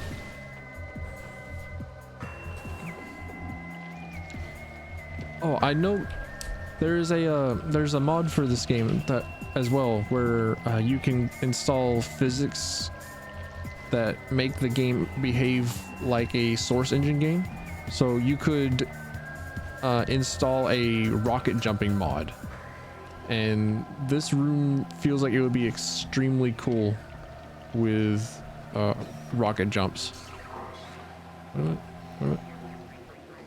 I forget how you open that door. I don't think you can open it from this side. Where was I going? I'm going around in circles. Yeah, there have been several rooms where I was like, hey, you know, this room would be really cool to navigate if you had to rocket jump through it. Could finally put my nearly 1,000 hours of jumping around on Soldier in Team Fortress 2 to something interesting. I just tried going here. What am I doing? I'm going in circles. Where am I going? There. Door hidden. I can't get to that door because I can't jump high enough, because I can't rocket jump. Just like, imagine for a moment. Boom. Boom. And also because I know the tech for like fast shooting missiles. So like the normal fire rate for missiles is like... But you can like alternate blasting your beam and missiles so that's... Wait. It's harder. Oh yeah, I forget. There's an invisible platform there. And there's nothing of interest here. Wait, is this one of the rooms that required X-ray vision?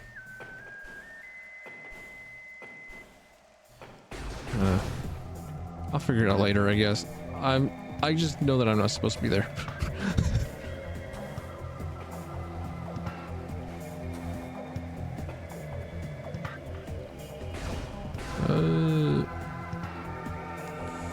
Okay, so go back to the elevator.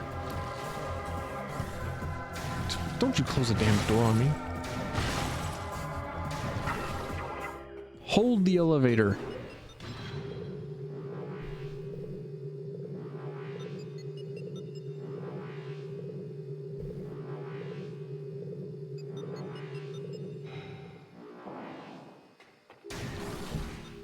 Oh, wait. What happened to my mouse? Where's it going? Where? Okay. Got it back in the window. Cool.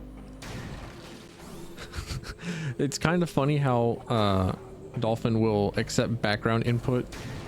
So I could be like messing around with other screens and doing stuff on other monitors and whatnot, but the game will still be controlling. I've also kind of made it a personal goal to not lock on to anything so long as I'm able to aim with mouse and keyboard.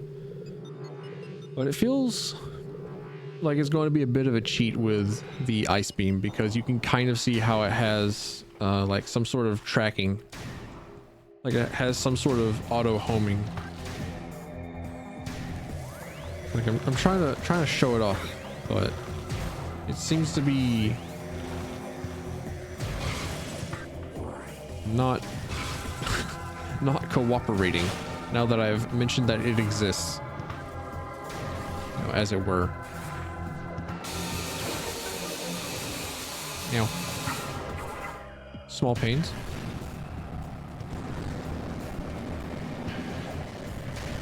Yeah, I was right. Frigate. Okay, you probably saw it there. You probably saw it homing on that rocket guy a little bit. Like it automatically corrects for direction.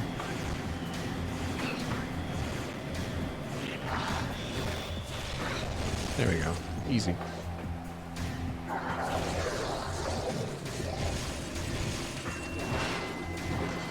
Alright, this is the frigate area.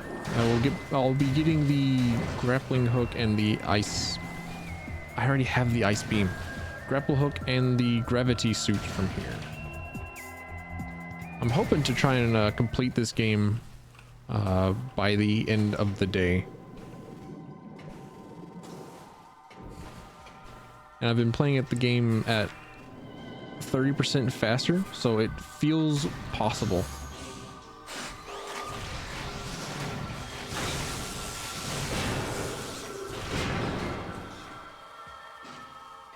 Oh yeah, thermal. There we go. Wave beam. There we go. Cool. Stop closing doors on me.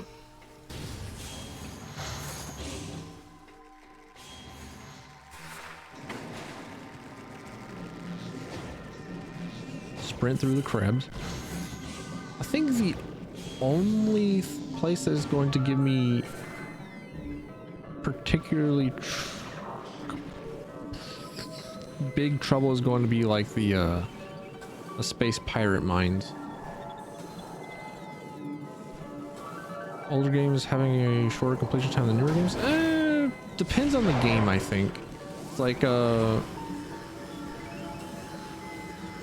think it more depends on the version of the game, because I think the original Metroid Prime has more bugs and more exploits than the remaster does, but you can complete Metroid Dread, which is the newest Metroid game, in less than 30 minutes. So if you're really good at Metroid, you can game that game. You can game it real good.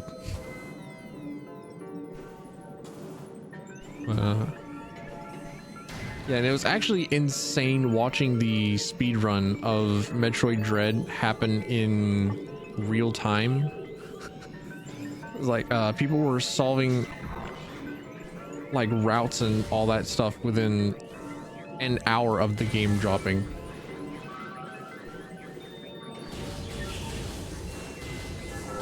It's like people were very, very hungry for a genuine Metroid game for too long. Metroid Dread was like almost canceled 3 times. Yeah, that was with, as far as I know, the less than 3 hour run, or like the less than 30-minute run with Metroid Dread was with no exploits. There could be an 80% run that has like out of bounds glitches and stuff, but the ones that I know is where it's just like you run and you beat the game, you could do it in less than 30 minutes. There we go. You can only see those specific switches with the thermal visor. And there were 4 of them in order to power this door. But I'll actually, while my brain is on it, speedrun archive.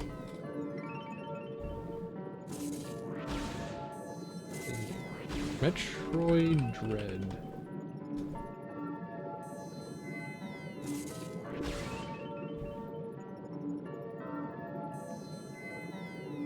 Oh, sorry. The fastest time currently is 46 minutes. And then like it doesn't get to over an hour until you go to rank 14. So you can beat Metroid Dread in under an hour. Let me look at Metroid Prime speedrun. So I'm like messing with stuff on the other monitor, and you can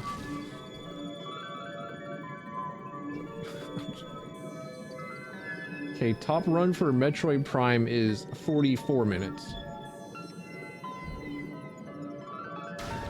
So they seem to take about the same amount of time. Where am I looking? This way? Okay. I think this is a save room door, yeah. But there's a specific case with Sonic Adventure DX where people will play the Director's Cut edition because, gosh darn it. Is this a, I didn't read, but I think I know. This is kind of how I play games in Japanese. Like, I didn't understand what it was that I read. I didn't exactly read. I'll just assume based on context clues.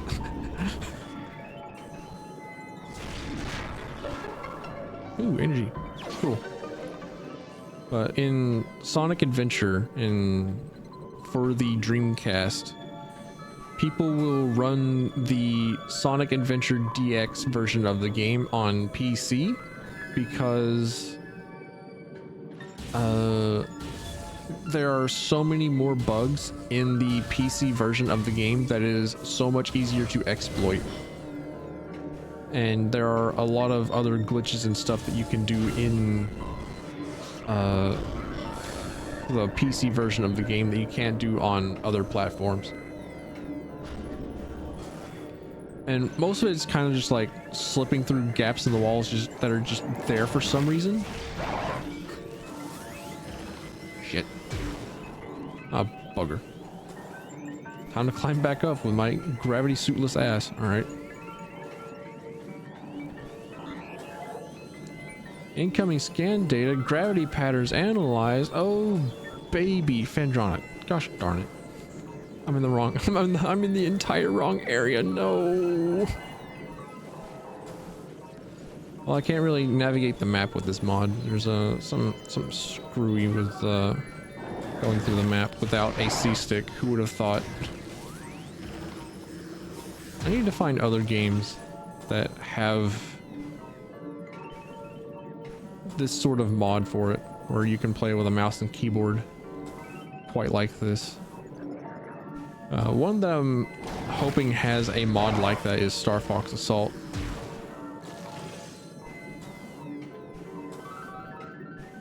Star Fox Assault was probably the only other shooter on GameCube that I can think of.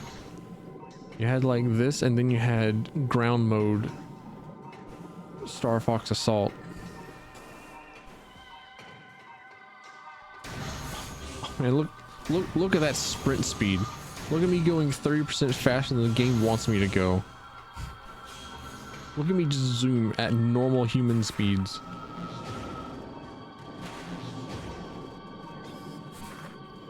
After trudging through water.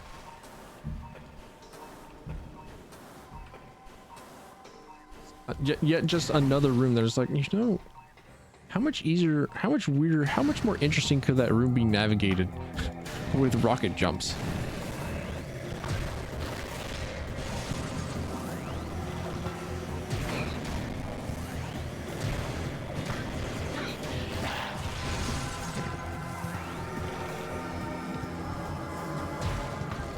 Missile expansion in there. Can't get it because I don't have the gravity suit. Where would I go?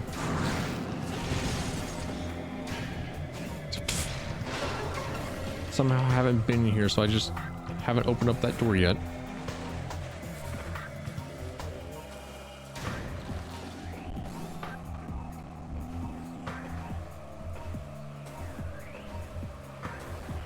Oop.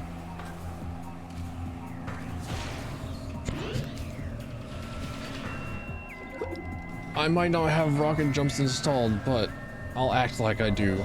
Say, oh man, think of just how stylish it would be to be able to board my own ship with rocket jumping. Where was a Pendrona elevator?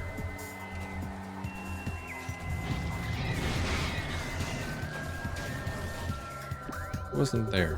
That's to Chozo Ruins. Bugger. It's up here, isn't it? Here, I think.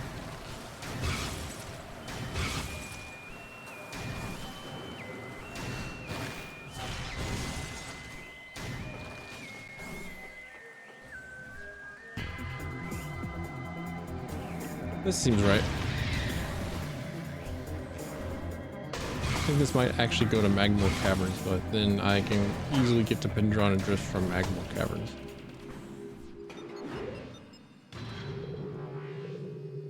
I really like map design in Metroid style games because it's very, very cool to figure out how to route your way through places. It's just something very, very small, something very, very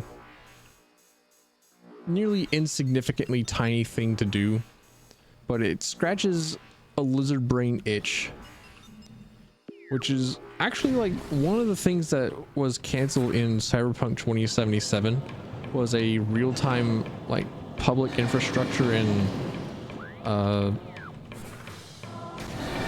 like bus and trains, something or other like that. So the city would have its own like schedule of buses and trains for you to keep track of, and I wish that they had that in the game. Okay, this is really hard to do at 30% more speed and WASD.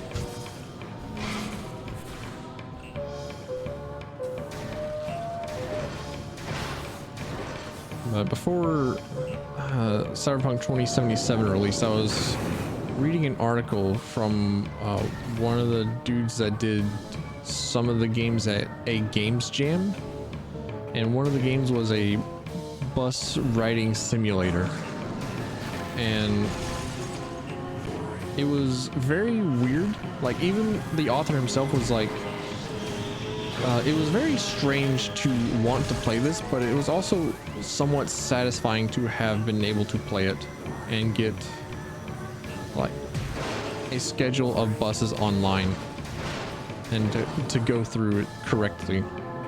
And at the time I was like, that seems like a game of all time. Yeah, sure, okay, that's a game. It's, I mean, you know, it's not Team Fortress 2, but yeah, that sounds like a game for babies. And now I'm thinking back to that game every so often. It's like, you know, it does in fact scratch a lizard brain itch.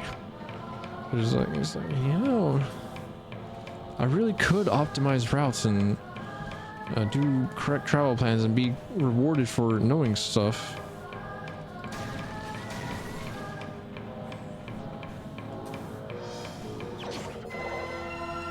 Yeah, like some sort of game world in VR chat or something like that. How do I? Okay, cool. I do not have a GameCube controller in my hand, so B is not B.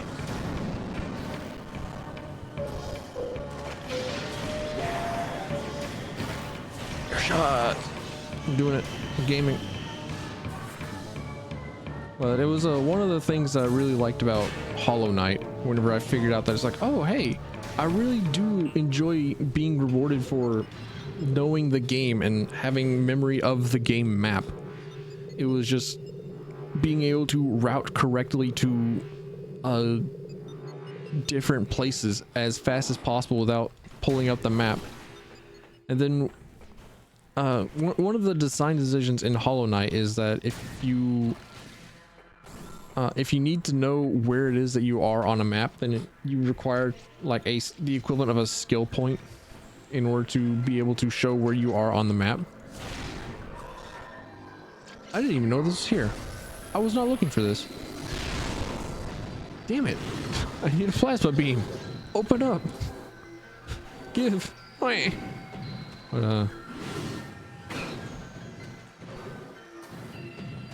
there's no like instant fast travel in Metroid games. You have shortcuts to and from different places, and I really like that. What was this? What are you? Something behind the wall seems I've been activated. What was it? Oh, okay, I just had to scan it. Yeet. Missiles! Cool. They are not like BT shortcuts. So you did get to play Titanfall 2? Great game. Love that game.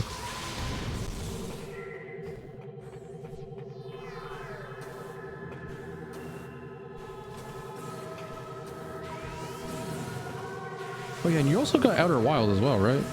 I know I gifted that to you. Gifted it to Zach as well, but I don't know how he's how he has been. I don't think I've ever even mentioned Outer Wilds to anyone. It's such a unique, fantastic game. Gosh darn it. Do I?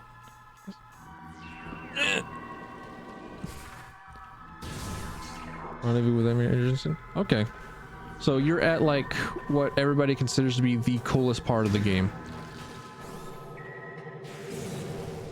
So you get to look forward to that whenever you get back to it.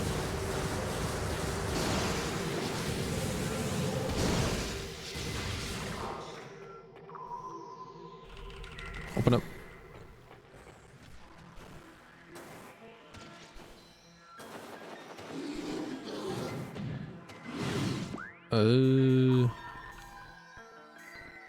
Okay, this way.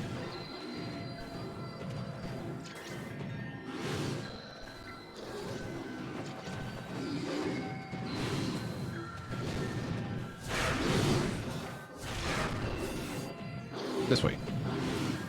I'm putting all of my brain power in trying to not get lost. In trying to figure out all the like 5 different places I could be going.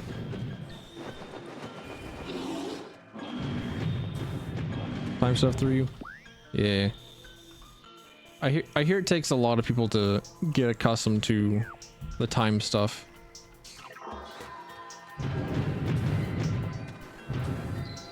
I don't need to bother with that guy. She could be stompy and cramped all she wants. What? I didn't jump there. I wasn't jumping there. I was not the one jumping there. It was just making me hop. Fear.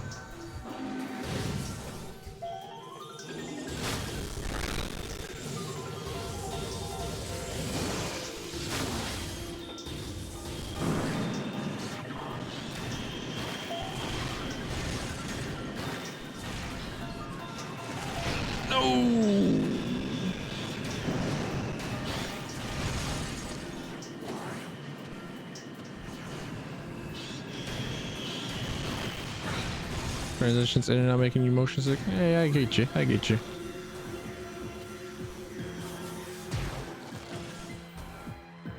I think they would also throw me for a bit nowadays. It's like suddenly flashing into gigantic white light into a environment that is mostly brown and red into bright white light into an environment that is mostly gray and trying to kill me. Where am I going? I'm going past that elevator. Okay. It's weird how this is like the part of the game that I don't know.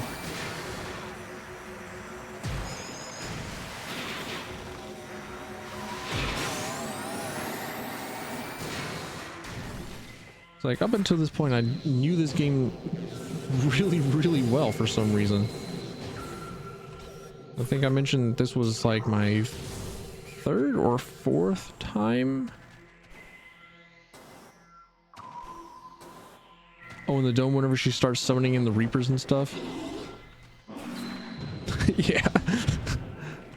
That part is really, really hard on the master difficulty because it is an enclosed area and you're playing with guns that I normally wouldn't care to play with. So for a lot of that, you can just like time scam it. So I just ended up running from just the Reapers and the Ticks and then killing off the Spectres as fast as I could. Did I go in the right area? This elevator. Okay, elevator's back there. Okay, okay, I am going in the right direction correctly.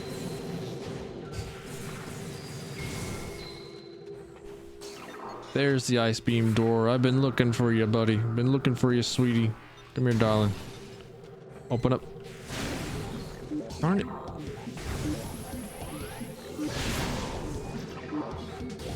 Dude, also about the Ticks, they have such a huge explosion radius. It's unfair. It's like you think that you're out of range and... Hang on.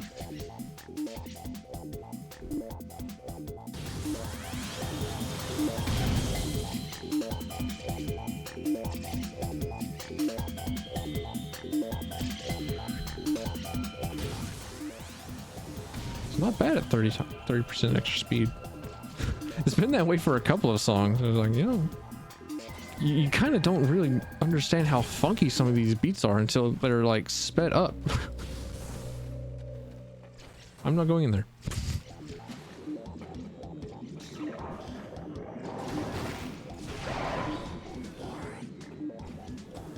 I have to go in there. No, I have to go in the dark room. All right, well, put on them shoelaces, get on that shoelace express, boy. Let's go. Where am I going? Over here. Okay. Did I come in here? No, I did not come in here. At this point, normal speed does feel slow, but I also thought that normal speed of this game felt incredibly slow whenever I played it. It's like before having huh? What? Weird. All right. Might be that way. But whenever I played this game before, oh my gosh, the Hunter Metroid, cool, the only one of its kind.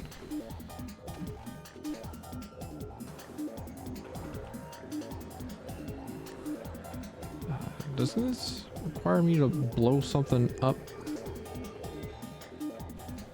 Yeah, especially going back to like normal mode of this game. After having played Zero Mission, having played Fusion, having played Dread, even Other M, which is a Metroid game that nobody wants to talk about, but was like kind of infuriating because it was actually genuinely a good Metroid game if it wasn't for the fact that Samus could not shut up about the baby. And it had voice acting and nobody liked it. After having played all the other 2D platformer versions of Metroid, playing the Prime games do feel incredibly slow. But I think Prime 1 is still like the best of the... like actually one of the best Metroid games, period. But also just like one of the best 3D Metroids because of how well they nailed the atmosphere and like the sense of exploration and stuff and all that.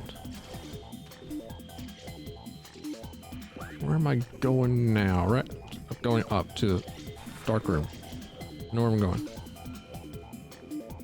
But the game intentionally felt very slow, and it kind of had to. I came in here, right? Came into here? Yes. Okay. There we go.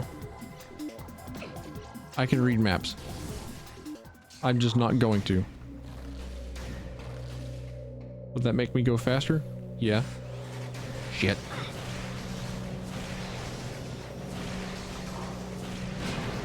Wait, no.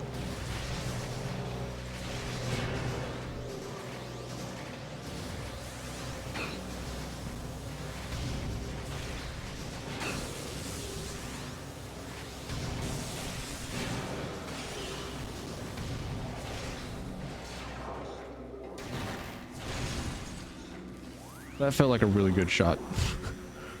That felt like a very, very good ice beam shot on that Metroid, but I don't think I'll ever know, because I know that ice beam shots have some sort of assisted tracking on them. It's like trying to get an air shot on most creatures in Team Fortress 2 or something like that.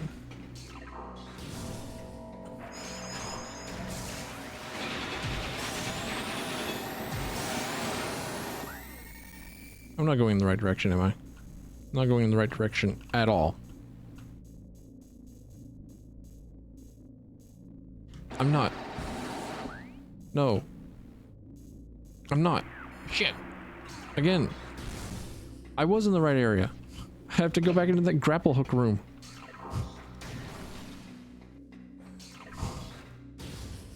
Ah.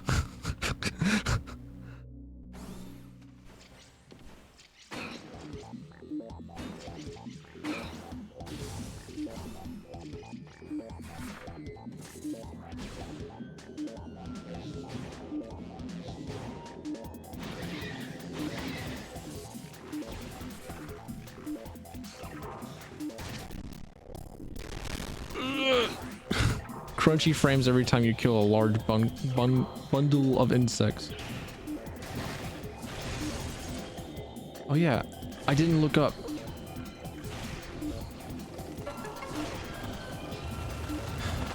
Gamers don't look up.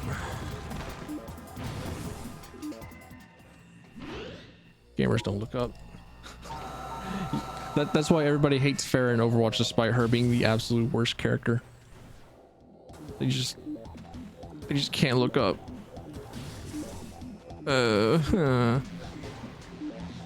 Think of all the 5 minutes that I wasted going back and forth between rooms. I'll get this on run 2.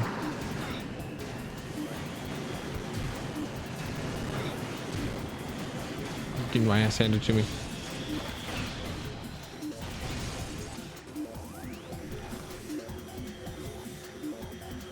Yeah. Jetpack dude's making me kind of want to play Drogos in Paladins. Grappling hook. I know that this place requires me to have a grappling hook, right? But what if, hear me out, what if there was instead an invisible platform that you could only see whenever you have X-ray vision? Nope. Alright, just kidding. There isn't. I was shooting around to try and find... Excuse me? Because the platforms will still have collisions, so you can shoot them. But this is not an invisible platform.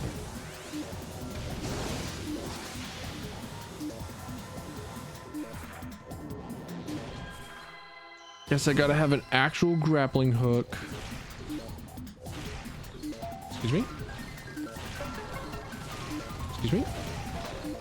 There we go.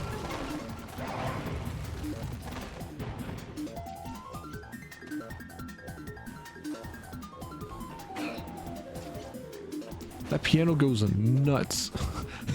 just a little bit faster than normal game speed.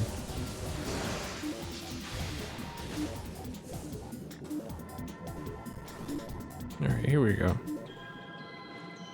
Gravity room. Hi. Where are you, sweetie? Darling, sweetheart, tell me. Come to me, purple Samus. Samus. Oh, why did I say Samus? Because N64 Smash Announcer says Samus. I thought that N64 Smash Announcer voice was cool. But I haven't also heard N64 Smash Announcer since the N64 days. Oh. I need to grab my water real quick.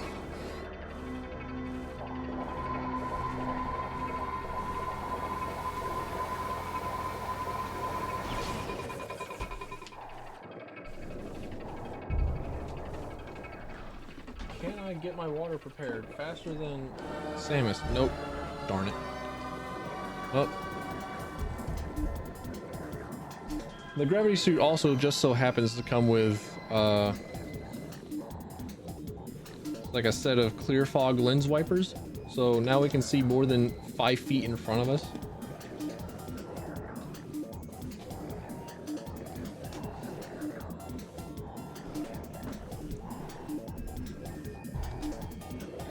Finally figured out how to wash off all the fish poop, be able to see past all of that gunk. Had to have special alien power technology in order to access that, but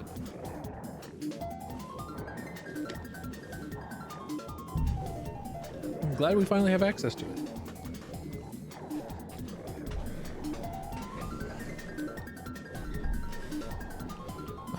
Let's see, where do I go now? Where do I go? Oh, I can now move full speed in water. That's cool.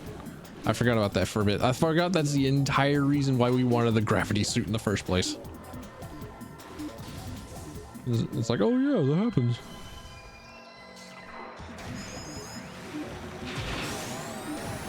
That dude teleported.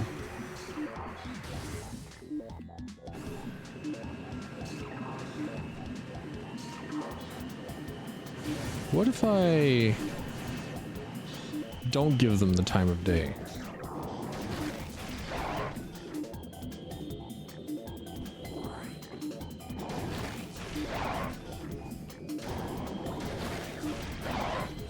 $10 at O'Reilly's? Well, what if she just like can't find the parking? Like what if they just like don't allow transgalactic battleships? I mean, I'm pretty sure that they would around here, so long as they had like clearly obvious guns, but darn it. that missile went like in between his legs.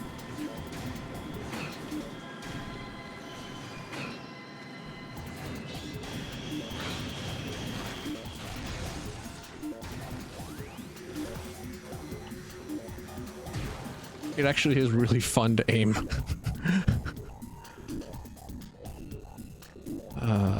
Now where was I going? Probably to Talon Overworld. Right? Which way to Talon Overworld? Let's go up. I think I just go up, right? Yeah. What kind of space Uber would there be? That's probably why space piracy and stuff is really popular and really easy to do, is because just thinking of the logistics of intergalactic space travel is incredibly difficult and incredibly expansive. Because I don't know if you know this or not, but did you know that space is very bigly? It's like more than 3 football fields, and wow. Dang, there's that much space in a place. I refuse to believe that I cannot blow this up at the moment. Plasma beam. Plasma beam enabling nonsense.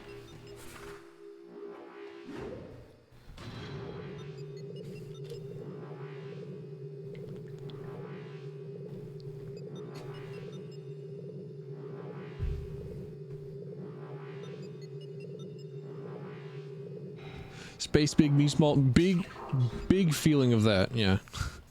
Sometimes I think about it and then I have to tell myself to not think about it.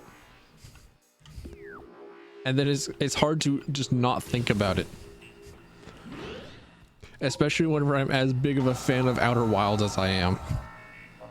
That's about like the only thing that I'm going to give you for Outer Wilds, because I can't, I need to speak of Outer Wilds to another human being and another creature on this flat blue miserable marble that we call Earth. but Outer Wilds is such an incredible and unique experience that talking about it in any way would ruin the experience for anyone else.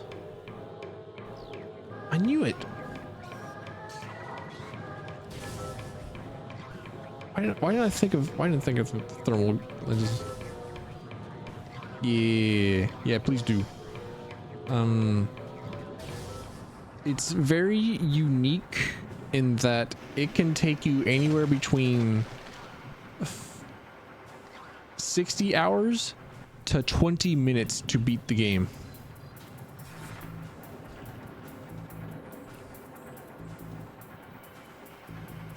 It just depends on how absolutely massive your brain is.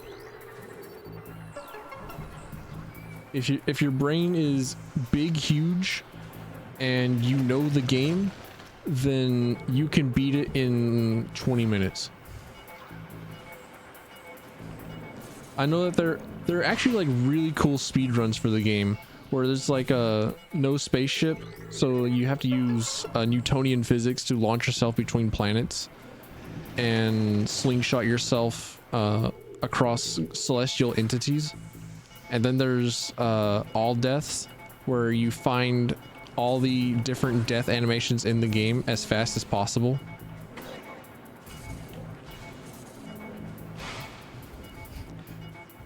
Do what? You just like you throw yourself into space, and then you have to figure out how to navigate through outer space without a rocket ship, and people have done it. It's the speed runs for that game are real fun.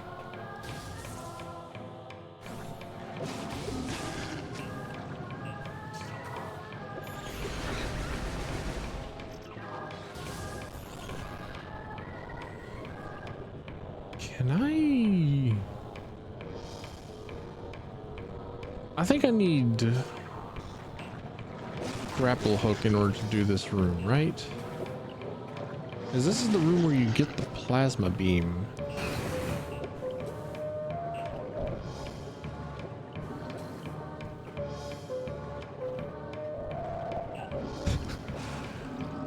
Self-produced methane. You do something like that, actually. Not even joking.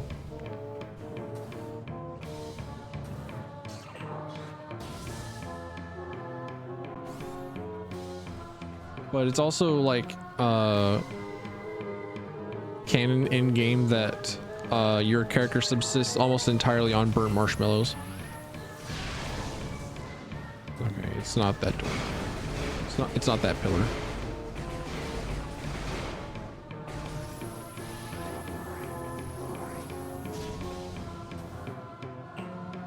Oh, and there's also incredible DLC for Outer Wilds, which is about as big as the base game.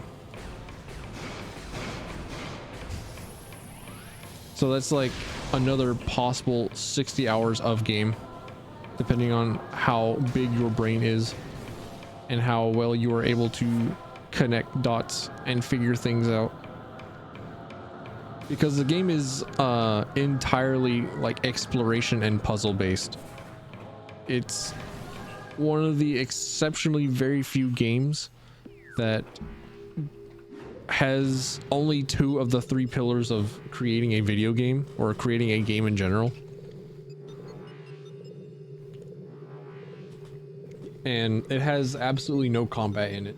And it's like, oh, neat, cool. And there are some games that do that. Like I've been really wanting to play Disco Elysium for a while now, because it is one of those really interesting, really cool games where it's determined entirely by dialogue choices and stuff like that.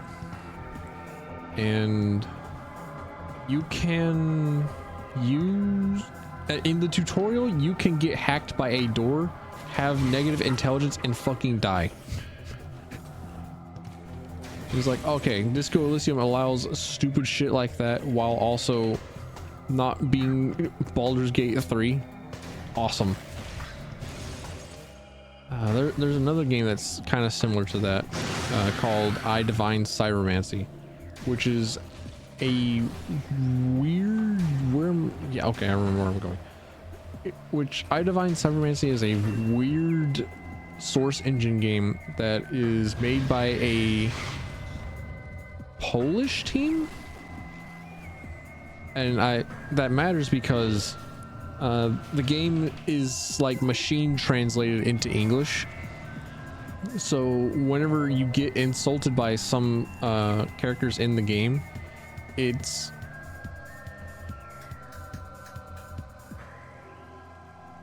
I was listening to that beat. Hang on. Whenever you get insulted by some of the characters in that game, it's some pretty wild insults. Like I wish I could remember them off the top of my head. They're so good. One of them is like you're the king of rabbits. No, not the king of rabbits, but like the king of rats or something like that. It's like, but damn, that sounds cool. Are you sure that's an insult? It's also just like a very, very weird game in that it allows you to have all this different stuff for building and whatnot. It has like the tabletop system of having a whole bunch of skills to choose from. And oh my god, hang on. Oh, yeah, I'm up. Janked my way up. You can't stop me. I am unstoppable. Didn't even require rocket jumps.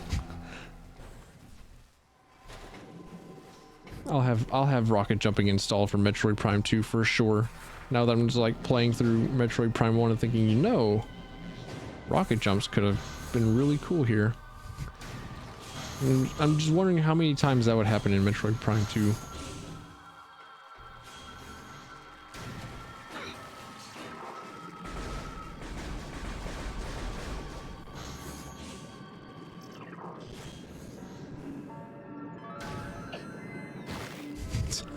I fell faster than my ice beam bullet.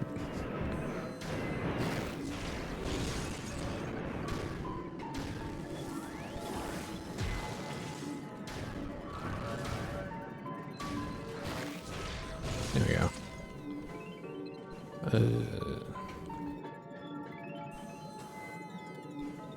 I Divine Cybermancy also has a lot of visual inspiration from Warhammer 40k.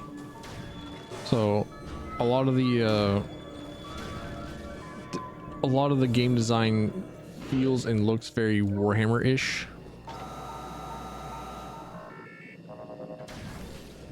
Which includes like the pistol and sword build combos that you can do. Mostly like a lot of the armor and stuff. There's no power armor. Incoming scan data, foreign technology present. We're all foreign, god damn it. Active transport. What even is this? It's not a dynamo. What is it trying to tell me? To phase on mines. Oh, okay. Whew. Okay. Spooked because it threw me. Don't ask me why I need to turn around with the thermal visor. Don't ask me why I needed to do that.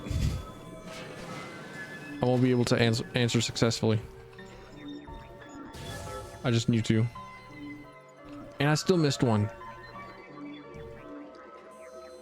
Oh.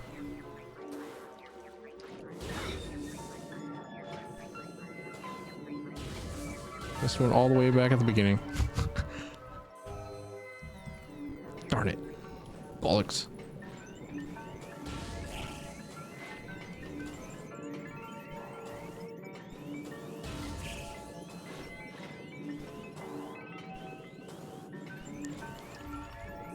No!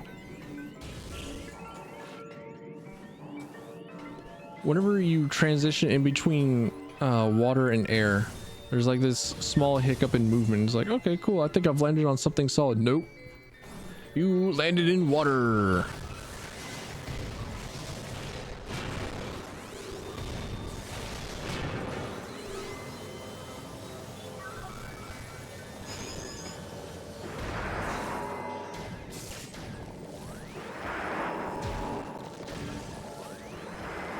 Die.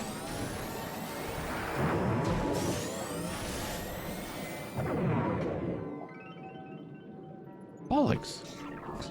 More of these hidden switches.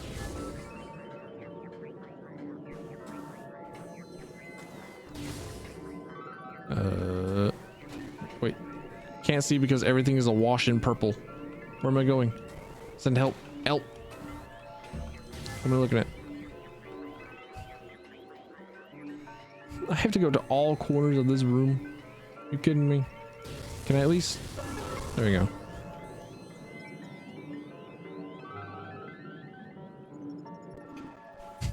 Oh yeah, part of this wall disappeared in that... Congratulations, you allowed the door to be unlocked in that reveal cutscene, because this is not the default field of view for the game. This is also a mod thing.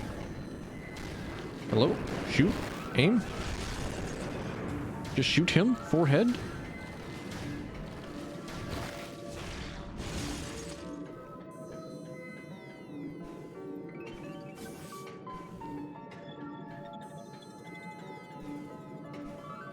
Also actually insane how different this game is with like a field of view of more than being able to see through a telescope.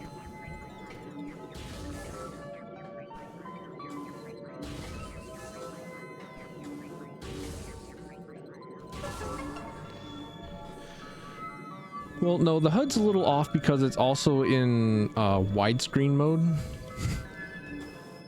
which it was only in 4:3 back whenever the game released, and this is on the original release GameCube version, which was still on 4:3 CRT boxes. Game old. Game old. Game old. I think that won't be an issue in like Metroid Prime 2 or 3. And really, one of the side benefits of playing this mod is not just the ability to play with a mouse and keyboard, but also to actually finally be able to play Metroid Prime 3 and hopefully Metroid Prime Hunters. Although I think Hunters would be different because Hunters is on the DS. But Prime 3 came out on the Wii, and you had to have a Wii Motion Plus in order to play it, which we did not have. I'll get the timing for this eventually, don't you worry, man. I did get it, and I almost fucked up. I almost choked right at the end. Okay. I'm surprised that I could still get like the timing right for the double bomb bounce in 30% faster game.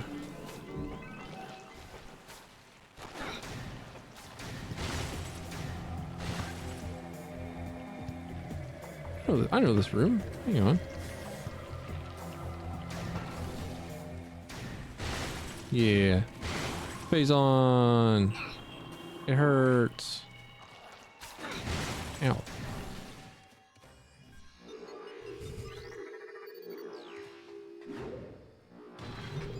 Phase on mines. This is about where I'm going to get like super lost, because I never spent too much time in the phase on mines.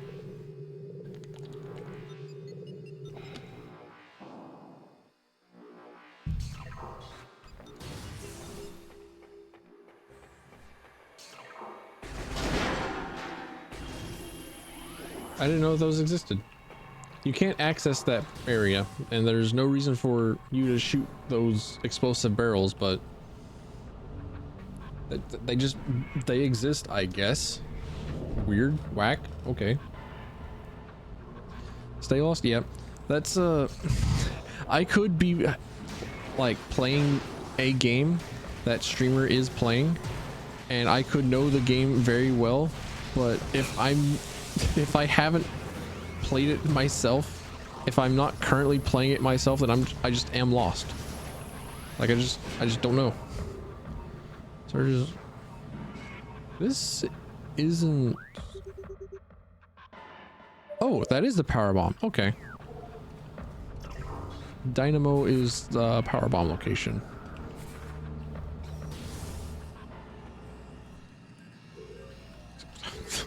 I'm still pressing right click to like scan. No, it's F. Because you have to lock on in order to initiate a scan, and lock on by default was right click, but I have disabled it, or no, not disabled, but I have changed it from its default because I said, you know what, I'm going to be using missiles more often than I am locking on, so it makes more sense to have missiles on right click.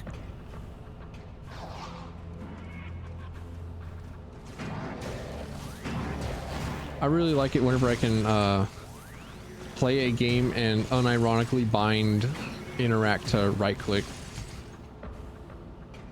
which is what I did with Payday 3, because they had their open beta this weekend.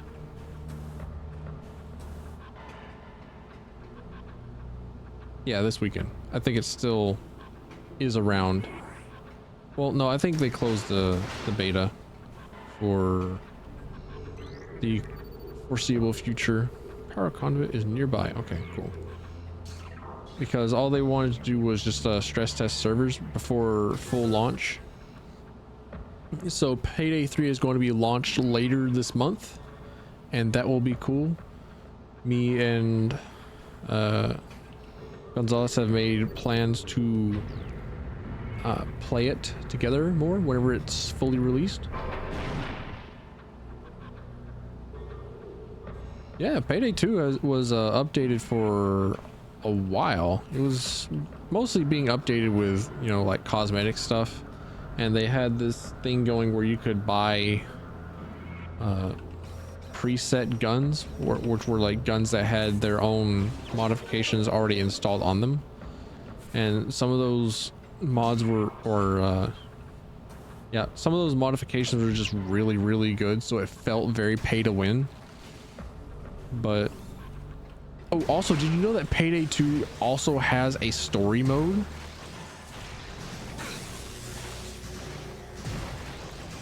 Because I didn't. I was watching a stream of somebody else play it, and I can tell you the exact day whenever I learned that Payday 2 had a story mode. It was like Payday 2.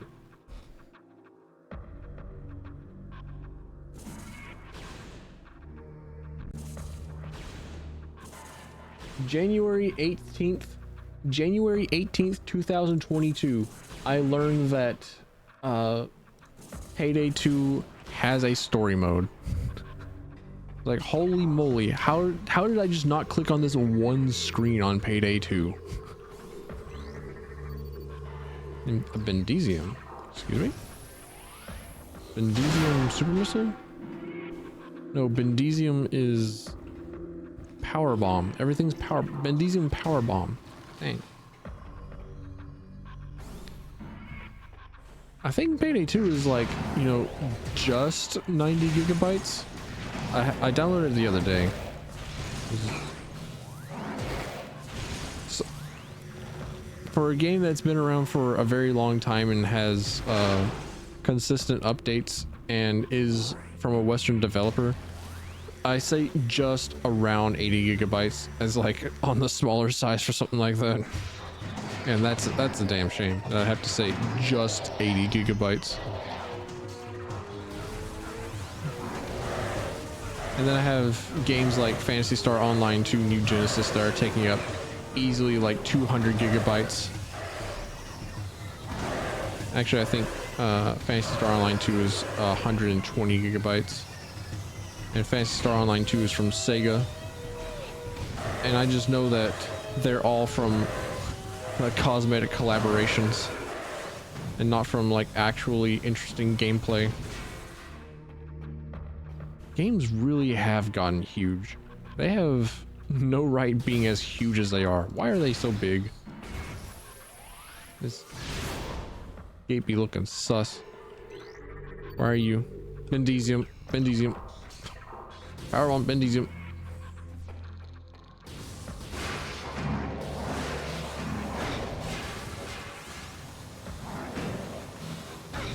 What?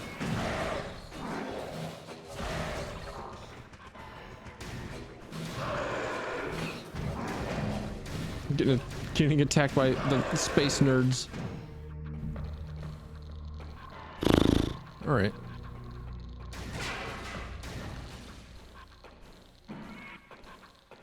Thunk, thunk, thunk, thunk. Okay. DCS, isn't that a flight simulator? That isn't the Microsoft Flight Simulator program?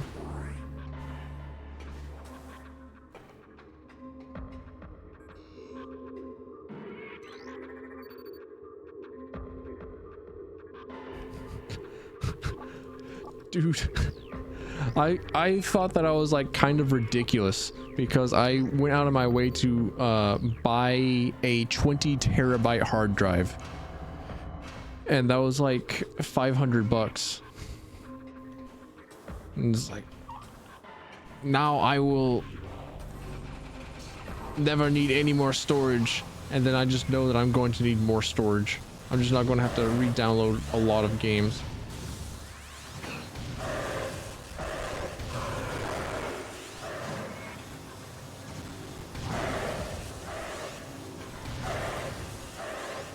Pretty legit. Good to hear. Good to hear. You have a steering wheel setup, right? But you don't have a flight sim setup. I think you also have I think you have like some sort of a flight stick, right? Or did you have to like get rid of it at some point? I don't remember which one it was. Oh baby. Give me more of the yellow space nerds, because the colored space pirates only take damage from the corresponding beams. So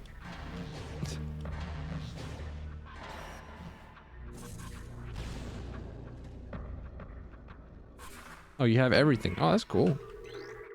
Nice.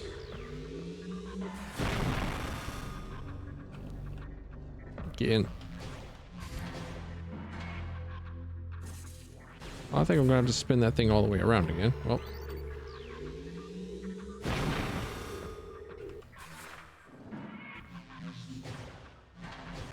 So the purple pirates only take damage from the wave beam, and the yellow pirates only take damage from the power beam. But the power beam has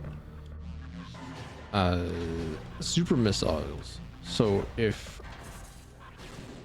they keep throwing more of the yellow dudes at me, then I will just throw more super missiles at them. And I will be happy because they die in one hit. Even though the power beam is supposed to be it's like kind of the weakest, the default.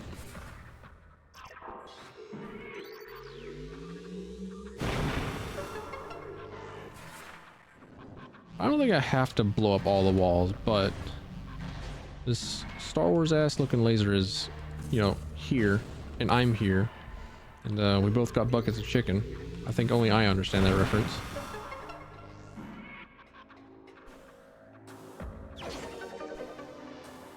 It's from Head Tracker?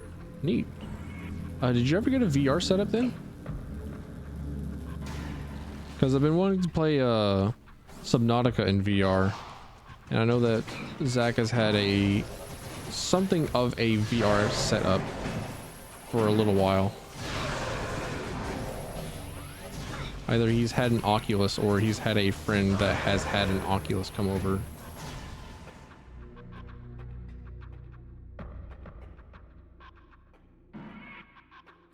Okay, I understand how this works. I know everything.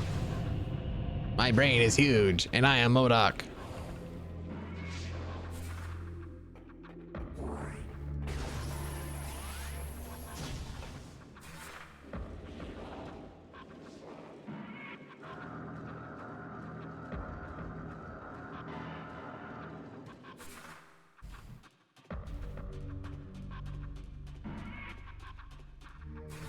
Come over here. It's so nice how they have, it's like a camera pointed right at the direction that you need to go. I remember trying to do this when I was a youngin' and thinking, oh man, this puzzle weird. I don't like it. I was just like, I don't know, match color. VR too rich for your blood? Same. But at the same time, it would be really cool to be able to play a lot of games in VR. It's like I know you know Subnautica, and Subnautica feels like it would be the biggest terrifying experience, more so than Phasmophobia in VR, which is also a game that I want to get around to because it has all the things that I would really like to do in a video game, which is mostly learn something new. Just learn the game. And just like, oh hey, I have a new thing to learn. And be rewarded for learning the game. But I don't know, I haven't gotten around to it. Access phase 1, okay. Yeah, so having like thalassophobia as you know, an experience. Outer Wilds would be another one of those games that I would really love to play in VR. In part because, you know, I love the game, but also because it's thalassophobia adjacent, where you pilot a spaceship in space. And I don't know, everything else about Outer Wilds is also just really cool.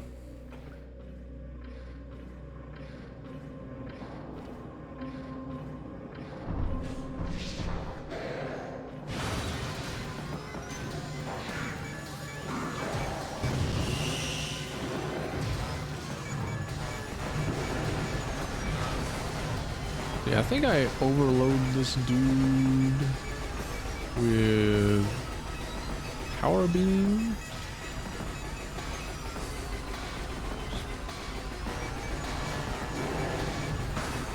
Nope, I don't overload him. Okay. I just have to, yeah, I just have to wait for him. Okay.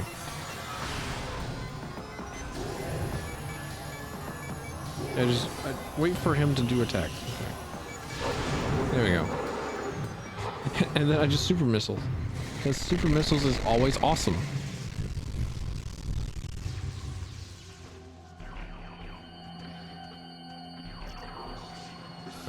What was I doing now? Where do I go now? There are things. Hello? Excuse me. Rude. I am too busy being lost for you to be a disturbance here.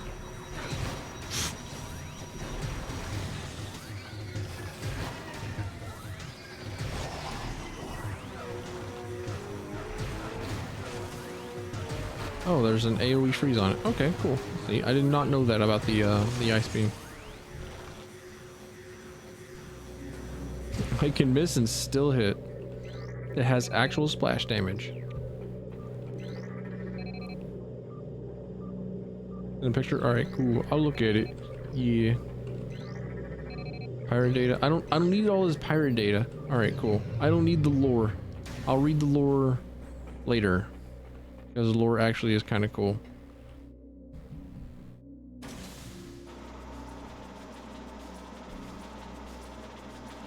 I don't think I have to worry about the poison gas. The gas in this room. Like the saw room for a while. I would have the wave buster, which is wave beam and missiles at the same time. And it is a lock-on Ghostbuster beam that does damage, I think. But whenever I went to the room that has the wave buster, I was missing like 3 missiles. I was down by 3 missiles. So I just had to quit and leave and walk back dejectedly and in shame because I could not handle my missiles. Could not properly manage my missiles. It's like, oh, yep, skill issue. Was 100% a skill issue. If I didn't if I didn't super missile one of the walls for research, then I absolutely would have been able to get the wave buster. But because I did, I could not get the wave buster.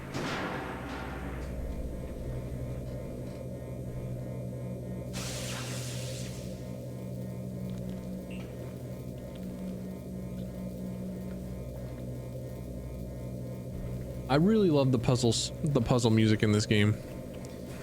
And I don't think I've paid enough attention to it. But I know that we'll be hearing it pretty soon.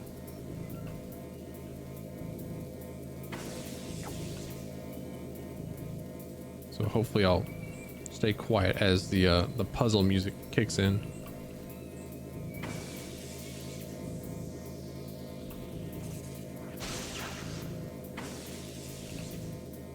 I actually tried to look it up on YouTube last time I was playing Metroid Prime, and it has some weird name in the OST that is related to puzzles, but I don't remember what it's called.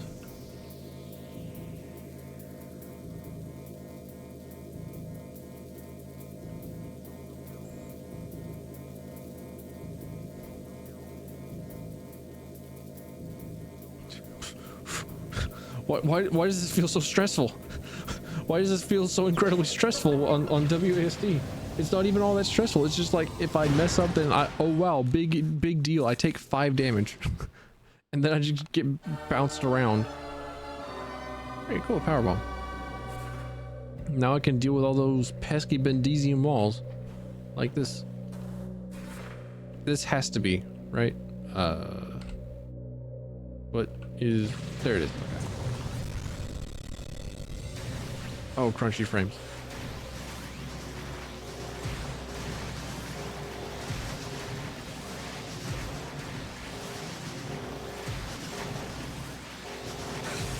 Excuse?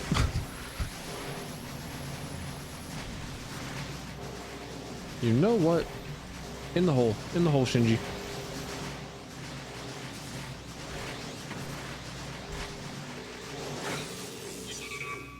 Got him. Easy, wasn't even worried. What else was there? Oh, there was another door out there.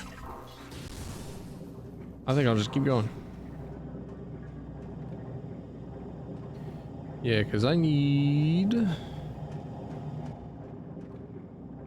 grapple beam? Grapple beam next. And grapple beam's next. I also need to find a save station and end game in the stream. Be back at 10 a.m. tomorrow.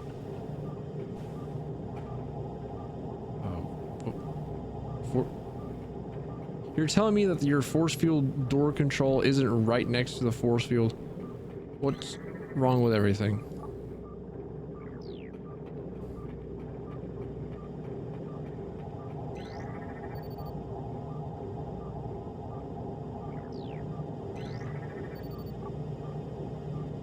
Command pan... Is it up there? Do I have to go up? Could I have sicked these Metroids on these science nerds? Yep, okay, I could have ripped the... Why are you playing the boss music? They're just dumb Metroids. Like, I even have... Okay. I even have the ice beam around. I mean, I could aim. I could aim just like a little bit. I could bother to aim a little bit.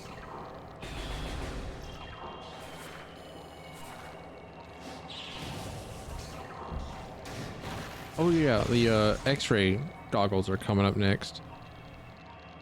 That's right. X-ray Vin.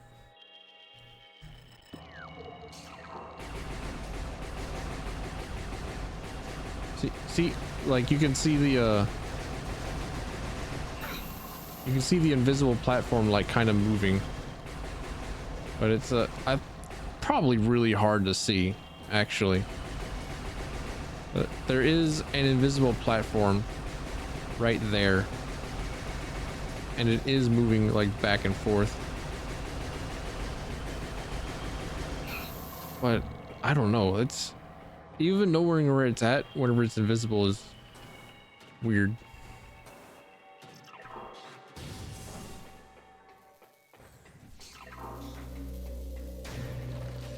Also, yet another one of those rooms where it's like, huh, this would probably be like really cool with rocket jumping mod.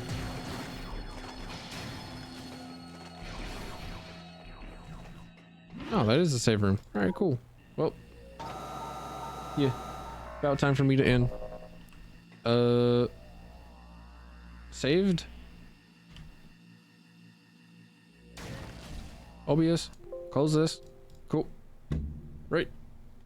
I gotta go to bed. Thanks for coming by. Thanks for stopping. Thanks for being here. I'll be here tomorrow. Oh yeah, you're in the middle of work, right? It's probably around the end of your lunch break or something. Yeah. Don't work too hard. Stay safe. Love you. Goodbye.